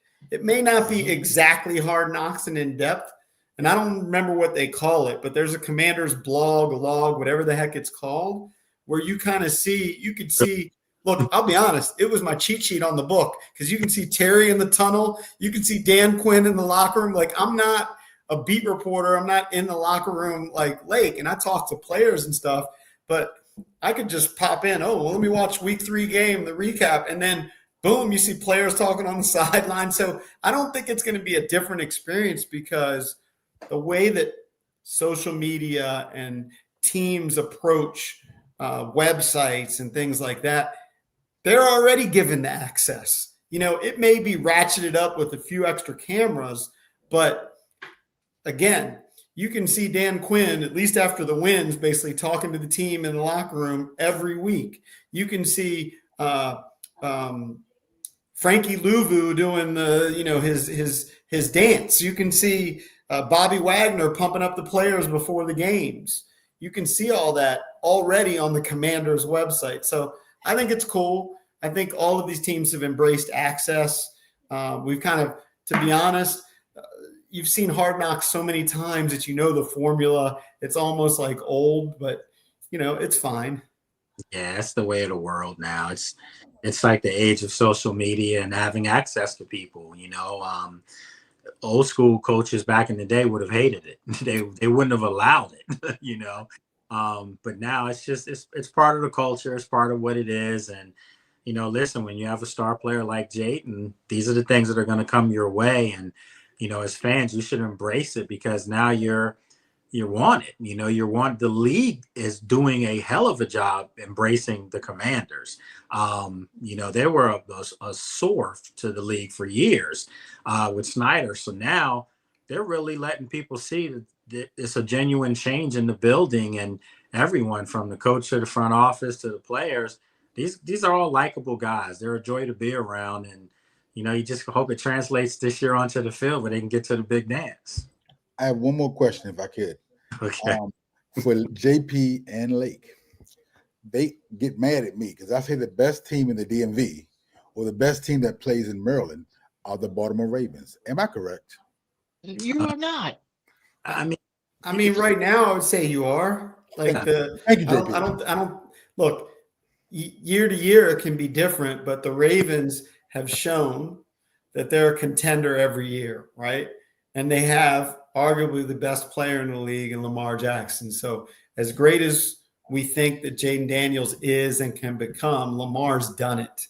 He's won multiple MVPs. Now, has he had success in the playoffs? Not great success yet, but is it his fault that Mark Andrews drops a ball? Like sometimes it's not his fault, but you pretty much can pencil them in as division winner, playoff contender every year. And that's kind of what, going back to what we were talking about the Commanders, that I think that fans can truly embrace is it seems like we're going to enter an era where this team should be positioned to contend for Super Bowls. And going back to something Lake said about this year's roster versus last year's roster, it's a lot better. A couple of years ago, I think they had one guy in the top 100. And I get that. That's an opinion. But now they've got 4, right? I remember last year when they brought in Adam Peters and Dan Quinn, we talked about, what Ron Rivera left them, that it was going to probably take a couple of years to fill all the holes.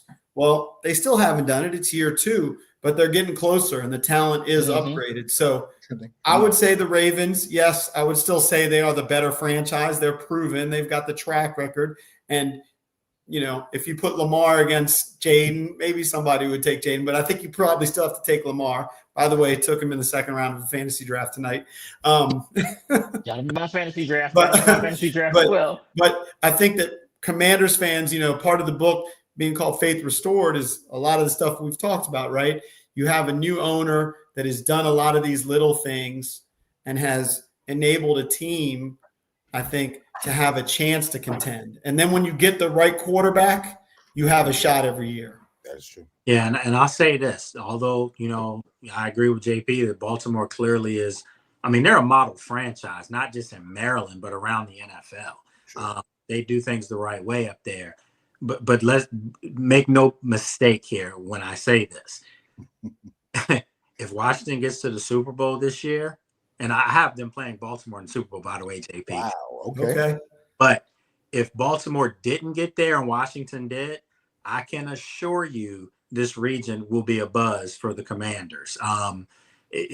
When things were equal, so to speak, there was no comparing Baltimore to Washington. I mean, I'm from DC, we don't do that. We don't mention Baltimore and Yeah. DC in the same breath. So you can have that comment about Maryland, but no one down here feels like Baltimore is part of the DMV. That's not. But what I would say though, Lake, let me just say this. So I live in Gaithersburg, and I coach my son's flag football team. And I remember a couple of years ago. Now this is previous regime because I do think it's coming back. But I asked 10 kids on the flag football team who their favorite team was. Gaithersburg, Montgomery County. This isn't, one named the Commanders. Yeah. More of them liked the Ravens. And I see that. I mean, because they're winners. And Lamar's, listen, until Jaden came into the league last year, Lamar was my favorite player. Still is one of my, those are my guys, those are my two favorite players.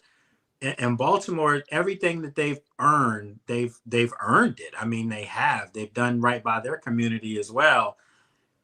But it's that whole adage of Baltimore versus DC. And when things are humming in DC, there's no comparison. I mean, you have Baltimore and the people in Baltimore and Baltimore County and Baltimore City, they love, and half of Howard County is probably Ravens. Yeah.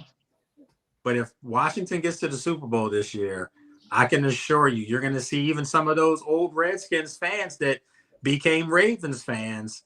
They'll be coming back sooner than later. They're coming back. Look, the fan base is coming back. We saw that kind of building throughout the season. I mentioned the Falcons game and I mentioned the playoff games and kind of bringing it back to the stadium too. Josh gets it. That's maybe what I would say. Josh gets it. And that's why moving the team back to the city is important. It's important to him to get it to RFK because he's a guy, and he's told the story a bunch of times, that would ride his bike to RFK or whatever he did. Funny story, by the way, I had an idea for the opening scene of my book because going back to the hotel bar after the win, there's a guy on Instagram, and now I'm forgetting his name. The guy that wears all the commander stuff. Oh, Rally Cat? Road Warrior. Road Warrior. And so Road Warrior does an IG post with Josh Harris, and Harris goes, I was at the last NFC Championship game at RFK. I should maybe not say this, right? So I was like, oh, that would be great because I wanted to kind of set up the book with there's an entire generation of fans, including my daughter, that never got to see the success of the glory years where they're winning the Super Bowls, right? So my book kind of quickly established that glory years, destruction is mostly about the resurrection, right? So Josh Harris says that. I'm like, that would be great. And then, Sean, who's the PR guy for the Commanders, I told him, I was like, hey, I'd love to talk to Josh. Josh said this at the bar. He goes, off the record, he may have misremembered that. He didn't go to the game. So he might have had a few pops that night, So I had to scrap that opening. Because I wanted to, a young Josh Harris, 26. He's walking into RFK Stadium. The place is packed. It's jumping, and then they destroy, and they make it to the Super Bowl. They win the Super Bowl, and yeah, he wasn't there. Okay. Listen, man, we appreciate you giving us your time, JP. Late. My bad. I owe you. I was 8:30. I saw that text. I was like, "Oh man." You're good. No, you're good. It's fine. Things happen. It's better this way than not showing up at all. You know what I mean? So trust me so much, man. You're in this. You do this. Guess that you guys have to push and things of that nature. So trust me, it's all part of it. Check out JP's book at faithrestoredbooks.com. I got it right? Got it right. I appreciate you, Lake. Yeah, for sure. And you can catch JP on the Junkies from 6 to 10 on 106.7 The Fan, also on the free Odyssey app. That's where I listen to him all the time. I'm down here in Texas. Al, you should download that. It's a pretty good thing. Also on Monumental. The Junkies, they're a staple. Been doing this for a long time. So hopefully First Name Podcast will fill those seats when you guys decide to retire in about another 20 years. You can I got 8-year-old. I gotta get her to college. It's called residuals and royalties. That's what it's called. Here, man. Oh boy. Yeah. You can catch Lake everywhere. You can catch him on the Commanders, giving you updates on what's going on. He'll be live tomorrow, right, Lake? Yeah. After practice tomorrow. Yeah. I'm catch Lake everywhere as well. So thank you all for joining us. We do appreciate your time. Thank you, man. All right. I hope you are not prophetic in your words, Lake. I'm praying that you're not prophetic in your words. Trust me. With Washington going to the Super Bowl, Faith has been restored. I'll have to move, and then it doesn't help that JP has a book called Faith Restored. I don't know what to do with her. I'm all over the place, but it'll be okay. See, we were destined to come on your show. You got it, Al. It's coming your way. Yep. Yes, indeed. Yes, indeed, Al. It's coming your way. One more time, Lake. Say it again. No, I was just saying, I was telling JP good seeing him, and yeah, I do got to get ready to get out of here though. All right. Thank you all. Thank you. We appreciate your time. All right, take care, guys. All right. Thank you. Later. Lady. All right. Later.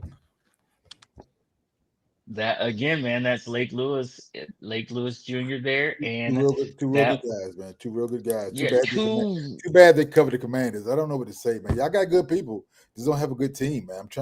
I'm coming around, but it's okay. Define good team, because I don't think you know what that means. It doesn't make a great team. I keep telling you all that. You said what doesn't make a good team? 1 year doesn't make a great team. I keep telling you all that. It's actually 1 year could be the turning point of a team. TBD. That's my favorite 3 letters for y'all. Mm-hmm. Yeah, TBD. We're gonna see how you guys are gonna do without talking about us right now. That's not the oh my bad. I thought we were talking about both teams. We're keeping it positive right now. See what I'm saying? Every time I do have a question for you. I want to keep bringing up my team. I'm just saying, I thought we were talking about people's teams. Sorry. No, we were talking about you all. And 1 year doesn't make a great team. But you're right. I will say you all look to be trending the right way. So that's nice. That's probably the nicest thing you've ever said about us. It probably is. It probably is. Al, I got a question for you, man. You got your foursome together? I got a raggedy foursome, but it's okay. It's a foursome. It's a raggedy foursome. Okay, listen. It was a college football weekend, right? It was a college football weekend, and y'all know what goes down after football. You know, Al gets the fellas together and decides to do some things. Yes, I do. So Al's ready to reward those who have performed outstanding in their field on the battlefield of football. So this week, to kick off week 1 of college football, Al has his foursome. Come on, Al, let's get it. Well, thank you, Pitt. I appreciate that. So this foursome is a little different than the usual foursome. Usually it's about performance on the field, stats, everything. This is about college football, and this is a college football specific foursome. Yeah, for the coaches. For my first invite, I'm gonna call Ryan Day. Okay. Ryan Day, Ohio State coach. Okay. Played Texas, #1 team in the nation. Coming off a national championship. Real easy to rest on your laurels. Lost a lot of players to the league. But new quarterback. New everywhere. But had that team prepared and ready to play. And that defense, when I say biting, man, I had to make sure I had to check my behind to make sure I didn't get bit. Because I'm like, they was out there biting. And as they biting out there. Like mosquitoes are just biting everywhere. So Ryan Day, that's my first invite for the foursome this week. Hey, Al, I got something. So you know how they say the secondary got them strapped up? Yeah. The secondary got them strapped. I said, no, Ohio State secondary didn't have them strapped up. I said, they put them in car seats. They put the wide receivers in car seats and gave them a binky. Oh, man, I'm trying to tell you, they put the Texas offense in witness protection. I couldn't find them nowhere. And Arch Manning, man, I see why Pop said he might stay another year. Because he ain't ready if that's what he gonna play like. So Ryan Day, I appreciate you playing like the national champion that you are, and not letting that team have a layoff or keeping them guys bite. The next guy, Mike Norvell. of Florida State. Florida State. Hey man, the Noles are back. If you Yeah, they are. or Bama ain't there, he's even one of the two. But when you got the number 8 team coming into your building, and this pressure that's on Kaler DeBoer, and all that talent that's on that roster, and you go from a 14-point underdog to a 14-point win, oh, you're gonna get an invite to my foursome. So, Norvell, hey man, let's see. I don't know if they back for the season, but coming off the type of season they had last year and to set the tone like he did this year in the first game, you get an invite to my foursome. Okay. The That's next, two. the next guy, Brian Kelly, LSU. Hey man, you played them Clemson Tigers. You done lost 4 straight years, or LSU has, opening games. And hell of a game that night. But LSU might have made it right for being one of the top teams in the nation. And we'll see how the schedule goes. But after week 1, Brian Kelly, you're going to get my invite to my foursome. So Yes. Brian Kelly, LSU coach. And the last one, man, did you see what happened last night? Man, Sonny. I got off. Hey, Sonny, I got off the I don't know plane. what you're doing right now, but sometimes you got to at some point you got to take your foot out Bill Belichick behind. Because when I say TCU, I know I might get a fine. He was I know I might get knee a fine. deep in it. But hey, man, let me tell you something. He need to throw them sneakers out because they stink. Because I'm trying to tell you, he got some boo-boo on them sneakers because he was putting his foot so far Bill Belichick behind. I don't know what. I don't even know. I'm sorry, coach. I don't know disrespect. No disrespect. It sounds like it. He made That him was mad. he can't get mad at me. He should get mad at his team because that's who didn't show up. I'm just letting you know. So was it his team or was it him? Hey, because they got outcoached, they got outplayed, everything up down the board. So they got out. I don't know. I don't know if we're gonna see North Carolina on TV anymore. Those TV contracts that they signed up for, they might get a little canceled. They talking about him potentially winning the ACC. I don't know how good TCU is, but from the likes of it, I think I know how bad UNC is. So, Sonny Dykes, man, you deserve a round. I don't know about a week off, but you deserve a round with me. So that's my foursome: Sonny Dykes, Brian Kelly, Ryan Day, and Mike Norvell for college weekends, opening weekend. That's my foursome. That's all I got. Okay. And now you didn't tell them where they playing at. Right, because he said it was a raggedy foursome. I was assuming it was going to be on a What golf course are we going to? Right. Oh, we going out Pebble Beach, baby. Oh, this on Lady A. This on Lady A's black. Lady A's black. Oh, we're going to Lady A. What? It's a beautiful time to be in Northern. I can't hear you. It's Northern California. Pebble Beach. Pebble Beach, baby. Come on out. I got a foursome on Pick's credit card and on the authorization of Lady A. Wait, how did that happen? That sounds like jail time. Mike Norvell, Sonny Dykes, Brian Kelly, Ryan Day. Send your bills a pick. Lady A will authorize them, and I'll see y'all out there. That sounds like jail time. Hey, that's Al's foursome. Hey, he got 4 college coaches for week 1 of football from now until February. So we're back in that good pocket where we got football every weekend until February. Yes. So we're there. Lady A, we're getting ready to question some things, aren't we? Oh. Yes, we are. I can get through this really quickly.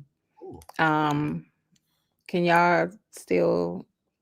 I'm like having more technical problems. Pick your issues are infecting my computer. Oh. See, it ain't me this time, fellas. It ain't me this time. So tell y'all like that. So for those who don't know, the US Open has been a buzz. Unfortunately, it's not all because of the amazing tennis being played for the US Open. We're just gonna get down to it. The tennis player Taylor Townsend she played against Yelena Ostapenko. Uh-huh. Please excuse me if I said that wrong. You did. Um, Taylor is an African American woman. She's definitely from the U.S. And Yelena is a European athlete, and there is quite a bit of, there. Let's just be honest. For U.S. athletes, doesn't matter, what race you are. There is some type of thought process that some people have about you. Um, and Taylor won. When they went to shake hands, Yelena said to her, pointed her finger in her face, and said that she said she had no class, she was uneducated. Now, keep in mind, a lot of the world, most of the world is aware that there are racial issues here in the US. So there are some people who are saying, like, no, it's just because she's from the US. And there are other people saying that it was a racially motivated comment. Regardless, it showed poor sportsmanship. Um, Yelena was, trying to say, like, I'll, wait, pretty much wait till I see you outside of the US, which is, you know, strange. And it was some thoughts on whether or not it was outside of the US, like as far as the country, or outside of the US Open. So not sure about that, but Taylor handled it with class. She ultimately was the one coming out in a better situation. She let Yelena know that, hey, you need to learn how to take a loss better. Um, that was a classy thing to do. Pretty much the reason why Yelena was upset in tennis, if the ball hits the net and kind of like falls over and you get the point, it's customary to, say, I'm sorry, nothing, it's not going to take the point away, but it is customary to say, I'm sorry. Well, Taylor didn't do that. So apparently Elena was offended. Really? Yeah. Wow. That is the reason for that. Which is why she said she had no class. And then, but to say she's uneducated is, I don't know, where that stems from, if that was from the same issue or she just wanted to throw a little sauce on there or something. I don't know. But Well, with that said, Taylor won, and then she went on to win the next match after that. Ultimately, she did end up losing, yes. but it sparked a lot of conversation about tennis, about what's customary. Should you really be that offended? How to handle a loss, how you're supposed to interact with your opponent before and after. This is not the first time, apparently, that Yelena has said something that was offensive or shown unsportsman like conduct.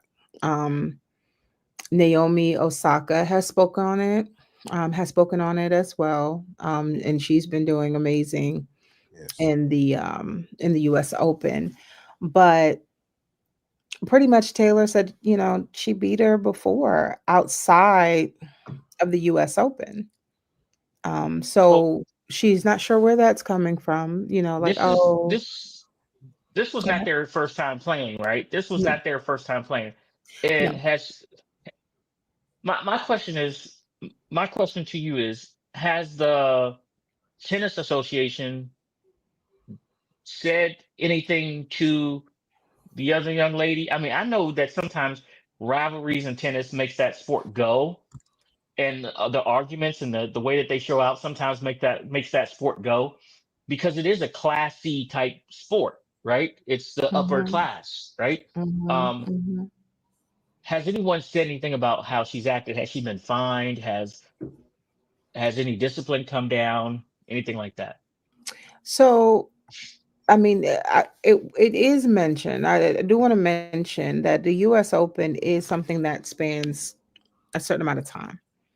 Although those were the singles, they have returned for doubles. So they're both coming back into the swing of things, even And though they're Taylor's both winning, right? And lost. she's still playing, right? If I'm not correct. Who? Taylor Townsend. No, she lost as far as singles, but She they're got both she got returning. eliminated in Doubles. singles. Doubles. They're both doing doubles, yeah. So it is still going. There hasn't been no official announcement or statement, but I do want to point out that at first, Yelena, wasn't saying anything. But of course, she has a lot of backlash from other players speaking out against her, praising Taylor. Social media has weighed in, and we know that that's literally the court of the public. um, so she has finally issued a statement, but Yelena, she issued an apology, but a lot of people are just dismissing that apology because it's kind of like when you are in this situation, your hand is forced. You have to apologize. Um, Mm, so I don't know what's going to come of this because when this situation happened, a lot of people did speak on Yelena and they mentioned that this is not uncommon for her. So I do think that somebody's going to have to address it if this is something that she regularly does. Um, okay. yeah. So um, why she did it, up in the air. The true reason or her true thought process or why she thought it was okay to do, up in the air. Um, her apology is not going to give you that insight. Just a little spoiler there. You got it. Well, that's question everything. We appreciate you continuing to question everything for us. Al, Yes, sir. we got two games. Lady A, I'm having I'm about to say, trouble. were we doing games? Were we doing games? Yeah, Yeah. yeah, we got two games. I'm having trouble with the graphics right now. Can you Oh pull those Lord, up for me? did you load them? They here? Yeah, yeah, they're loaded. They're loaded. Okay. I can't for some unknown reason go down. Okay, I'm gonna hit. I don't. Here we I go. think my mouse may have died. Okay, hey, our Oh, let me first stop. game. Oh, ooh, Oh my God. Our ooh. first game It was Ouch. is 6.5 to 8. on Thursday, and oh man. Okay, so listen, if we have some new rules, right? Our new rule is this: is we may have some games that are so lopsided that we're just not going to pick a game. We may Yeah. pick some props. We're going to pick props, and that'll be our way of still picking that game, right? So we may pick a player prop, we may pick halftime over, whatever, whatever, but we're not going to pick like, you know, sometimes when these things got out of control, like you have a team that is I mean, this first week is not let's say last year, I think it was who was it? Tennessee versus Um, Baltimore or something like no, that. it was Tennessee versus Denver. I mean, Detroit. Yeah, Oh. that score was so lopsided. That line was so lopsided. Like if Vegas takes it off the books, we're taking it off the books, right? That's how we're going to operate this. So there, at that point in time, that's when we'll start going player props and things of that nature. Okay. And just for people watching, that is not something that always happens, Yeah. but it Right. can. But it can't. You should Right. take it off for you. Well, take it so you don't take the money line back. That's all I'm saying. It's Right. that's the story. So Lady A, you got a line for us to read? Do you have that? Do you still have that? Yeah. Give me 1 second. Okay, guys, if you or someone you know is facing challenges with gambling, support is accessible. The National Council on Problem Gambling offers various resources such as FAQs, a self assessment for gambling behavior, details on treatment, and a helpline to link you with local assistance. You can call 1 800 Gambler, that is 1 800 426 2537, or you can text 800 GAM. You can also visit them on the web at ncpgambling.org. All All right, right. let me So bring I this do up. know Sed's picks. I know Sed's picks already. So Sed is the defending champ. I think Al, uh, listen, I'll go He's first. so happy. Okay. He's so happy to say that. But go ahead. Go ahead, Lily. Go ahead. I'll go first. Okay. So Please. let's look at this line. Okay. Here we go. We Mhm. got the Super Bowl champs hosting the Dallas Cowboys. This is a banner game. The Super Bowl champs always get the Thursday night opener. The Philadelphia Eagles are ready to get this Super Bowl hangover over with. They were upset that the fact that their rings got delayed and it pushed their Super Bowl victories a little bit, their Super Bowl celebrations back a little bit more. They were ready to turn the page. The Dallas Cowboys are coming in with another weapon on the other side, two legit wide receivers for Dak Prescott. They have somewhat of a running game. The question has been, are they able to stop the run? That's been the knock. They just got rid of their best She is defensive not Blue player. Jazz. She is not a defending champion. Todd does not count. Go ahead. I'm sorry. They just got rid of their best defensive player and Michael Parsons after some heated Yes. exchanges with the owner and Jerry Jones. God bless Jerry Jones. Keep Jerry alive and keep him doing what he's doing. Um, The question will be, can the Cowboys stop Saquon Barkley and force this game into Jalen's hands?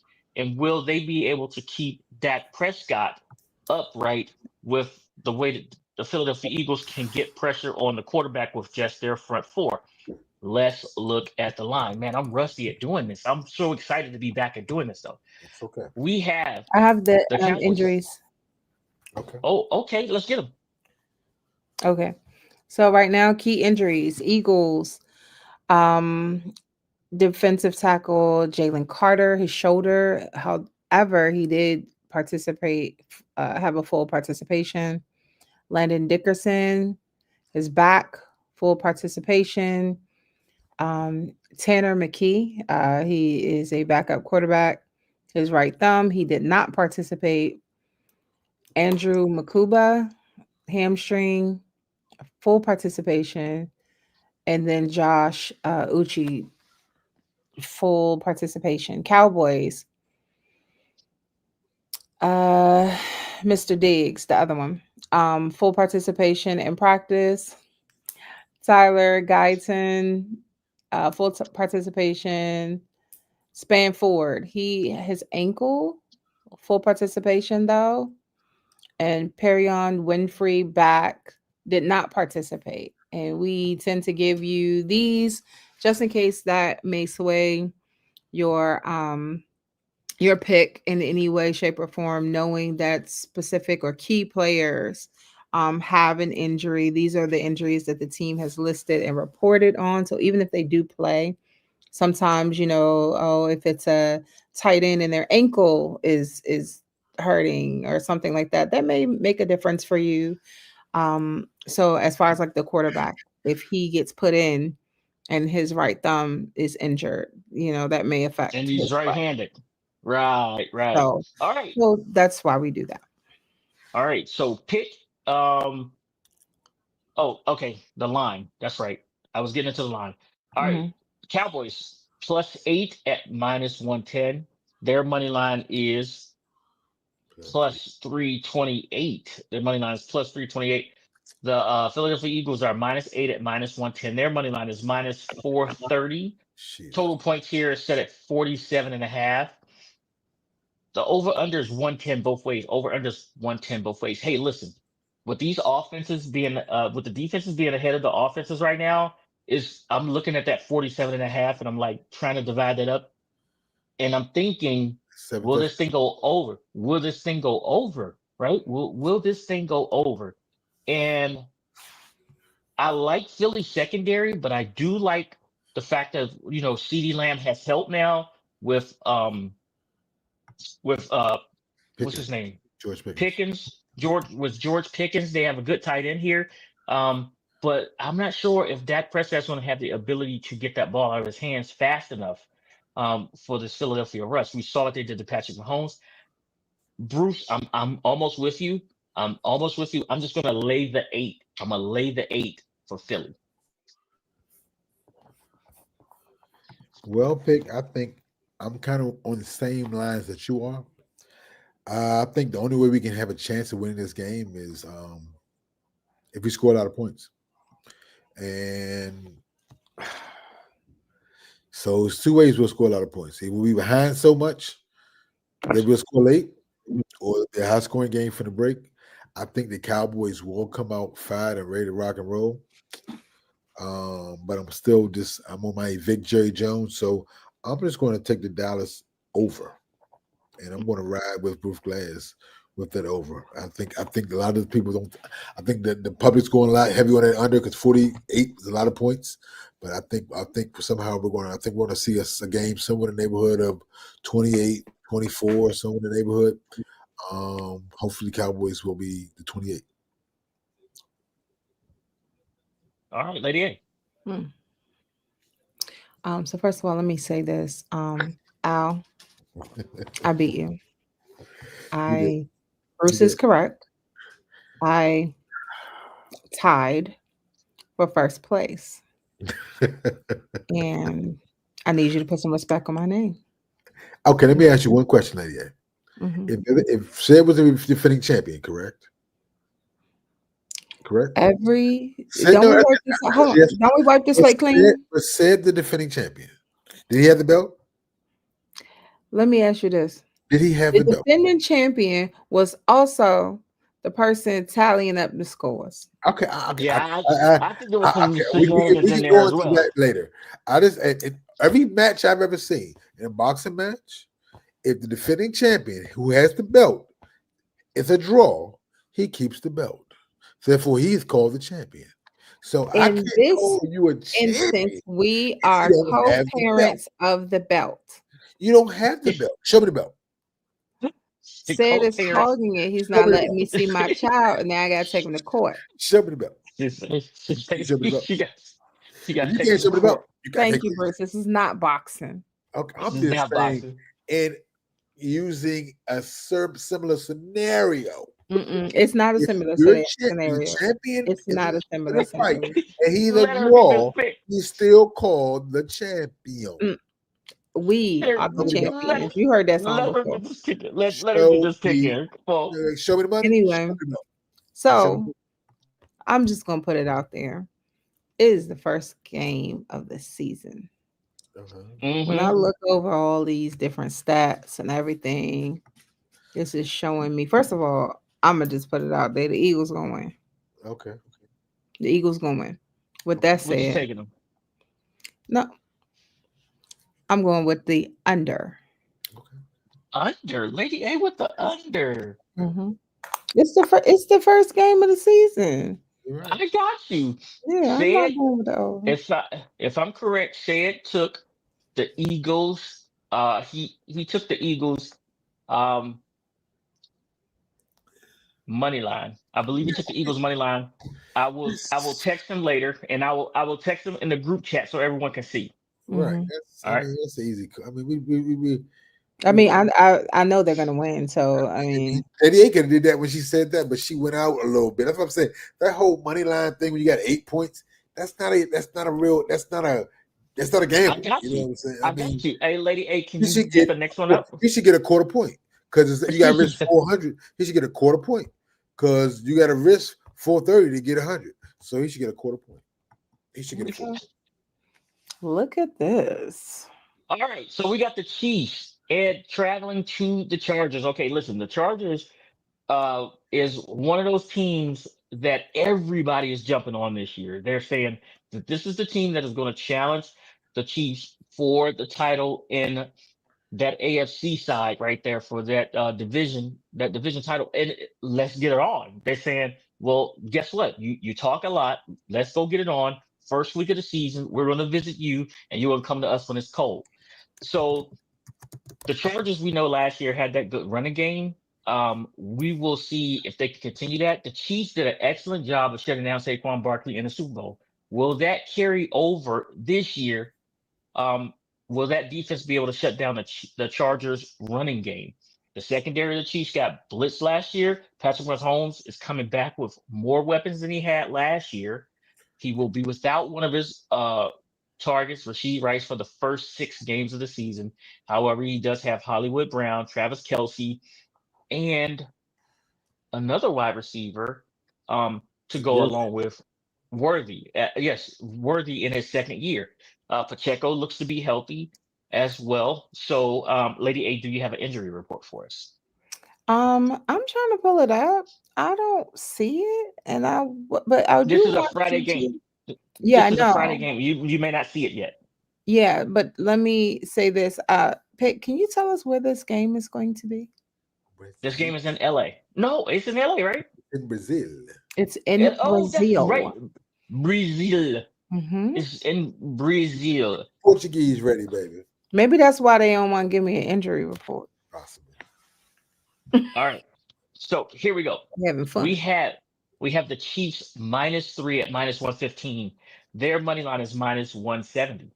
The Chargers, as Sid says, is +3 at -105. Their money line is +143. The over under set at 45.5, 110 both ways. 45.5 at 110 both ways. I'm gonna give y'all Sid's right now. Sid's taking the Chargers at +3. Hmm. So you going first or should I? I'm going. Go. I didn't know this was okay. So I'm going with the Kansas City Chiefs here. I'm going to lay the 3. Bruce Glass is taking the Chiefs. Chargers. He's taking the Chargers. Knew I should have went first. I'm Knew going I to lay should. the 3. Knew I should have went first. Hey, when pick. Get. I think Patrick Mahomes comes back with a vengeance. Oh yes. And I really, really, really like Kansas City. I'm gonna lay the 3 too. I don't care pick. I had already written down Kansas City -3. I'm gonna lay the 3. I think they win by 4 or 5, and I think I think Patrick Mahomes comes out to show everybody who's the best. He's tired of being disrespected, so I'm gonna take Kansas City and 3. I think Kermit has a heck of a day. Don't forget, you still got Travis Kelce, who said that he was out of shape last year, and he's engaged now, and he has some things that he wants to get off his chest too. So come on, Lady A. Um, I need to know the stats on Uh-oh. his performance. If he, does certain things this season, what that bonus would look like at the end of the year. Who, Patrick Mahomes? Kelsey. Kelce. Yeah, because he might, want to make a little bit of money. Well, I can tell you something right now. I can tell you something right now. When Rasheed Rice is on the field and Travis Kelce is on the field, Travis Kelce's stats drop. Well, he won't Rasheed be Rice there is gone for 6 games. Rasheed Rice is not there for the first 6 games. So I'm going to go ahead. See, I really don't necessarily want to do this, but we're gonna take the Chiefs -3. You know that line that moved too. Well, we got it on here. We usually go by whatever we got on here. So both of them lines went up a half a point. They A did. half a point, so it's 3.5. Yep, excuse me. 3.5. We got it That in at ain't 3. nothing but the same thing. We got it in at 3. We got it in at 3. Yeah. I expect those lines to move again before Thursday and Friday because it's the first weekend of the season. People are starting to head out to Vegas now, and that's what absolutely moves the lines. Absolutely. So we will be back on Saturday. We'll be back on Saturday with our show. On Saturday, we'll have all of our games, the rest of the NFL games, all the way through Monday. We'll be picking those. We'll have a guest come on board too. I think we got Jeff from the B Mr. Finley show. I believe we got Jeff this Saturday. No, I think we got Jeff following. But we have a guest coming on. We have a guest picker as we always do. So we'll have a guest picker. I got to check my calendar. Can't do it right now, of course. But I hope you all enjoy our. Can you take that graphic down? I hope you all enjoyed our guest today. We did. I really do appreciate JP Flaim, John Paul Flaim for coming on today. Make sure you guys purchase that book, man. He worked really hard on it. He has a forward by Joe Theismann on there. It is literally, again, Faith Restored at faithrestoredbooks.com. So give it a check. I know I am getting it for Al. I'm getting one copy for myself. So Al, you ain't got to worry about spending your money. Al, thank you, man. You really made my birthday weekend really, really special. Hey, you're welcome, brother. Um, Glad to help. yo, I We're gonna get enjoyed Cliff it. on the Thank show you. too. Get Cliff, he's a big Redskin guy, big promoter at Yeah, DC. We'll get him on the show as well. Like I said, yeah. So we'll get big bro on here too. Lady A did not answer her phone when I needed her. Hey, can you get the outro ready for me? I can't Oh, I still bless can't it. go down. I can hit the end button though. I know how to end the show. I know how to end the show. I know how to do that. I don't know what's going on, but Lady A's computer is affecting my computer right now. All right, so evict I Jerry Jones. Evict Jerry Jones. Go ahead. do not evict Jerry Jones. Keep him right where he is. Um, again, man, we will see you all on Tuesday. The following week we have next Tuesday we have Candy coming back with us, and we may have Jeff Walker as well. Jeff's a big Commanders fan as well, so man, let's talk about this W next week. All right, we'll see you on Saturday. We'll see you on Saturday. Shouts out to my son, United States Air Force First Ring Podcast, second to none. Come get some. Fair to say, go dogs. I Go, say, raise hell. go Giants. It's wartime, baby. This what you signed up for. This what we worked hard for. You for. Y'all the first string. Y'all gotta go set the tone now. Hey, let's go. Lace 'em up. It's the First String Podcast Show. Hey, let's go. They spitting facts on the First String Podcast Show. Hey, let's go. Let's go. Hey, let's go. Cause it's time for the First String Podcast Show. Hey, let's go.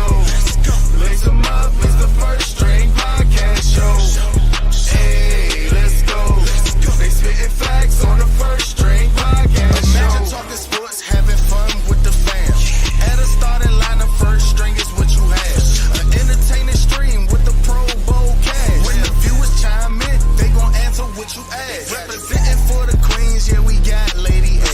A super knowledgeable woman who can break down any play. Said from the South, so he read GA.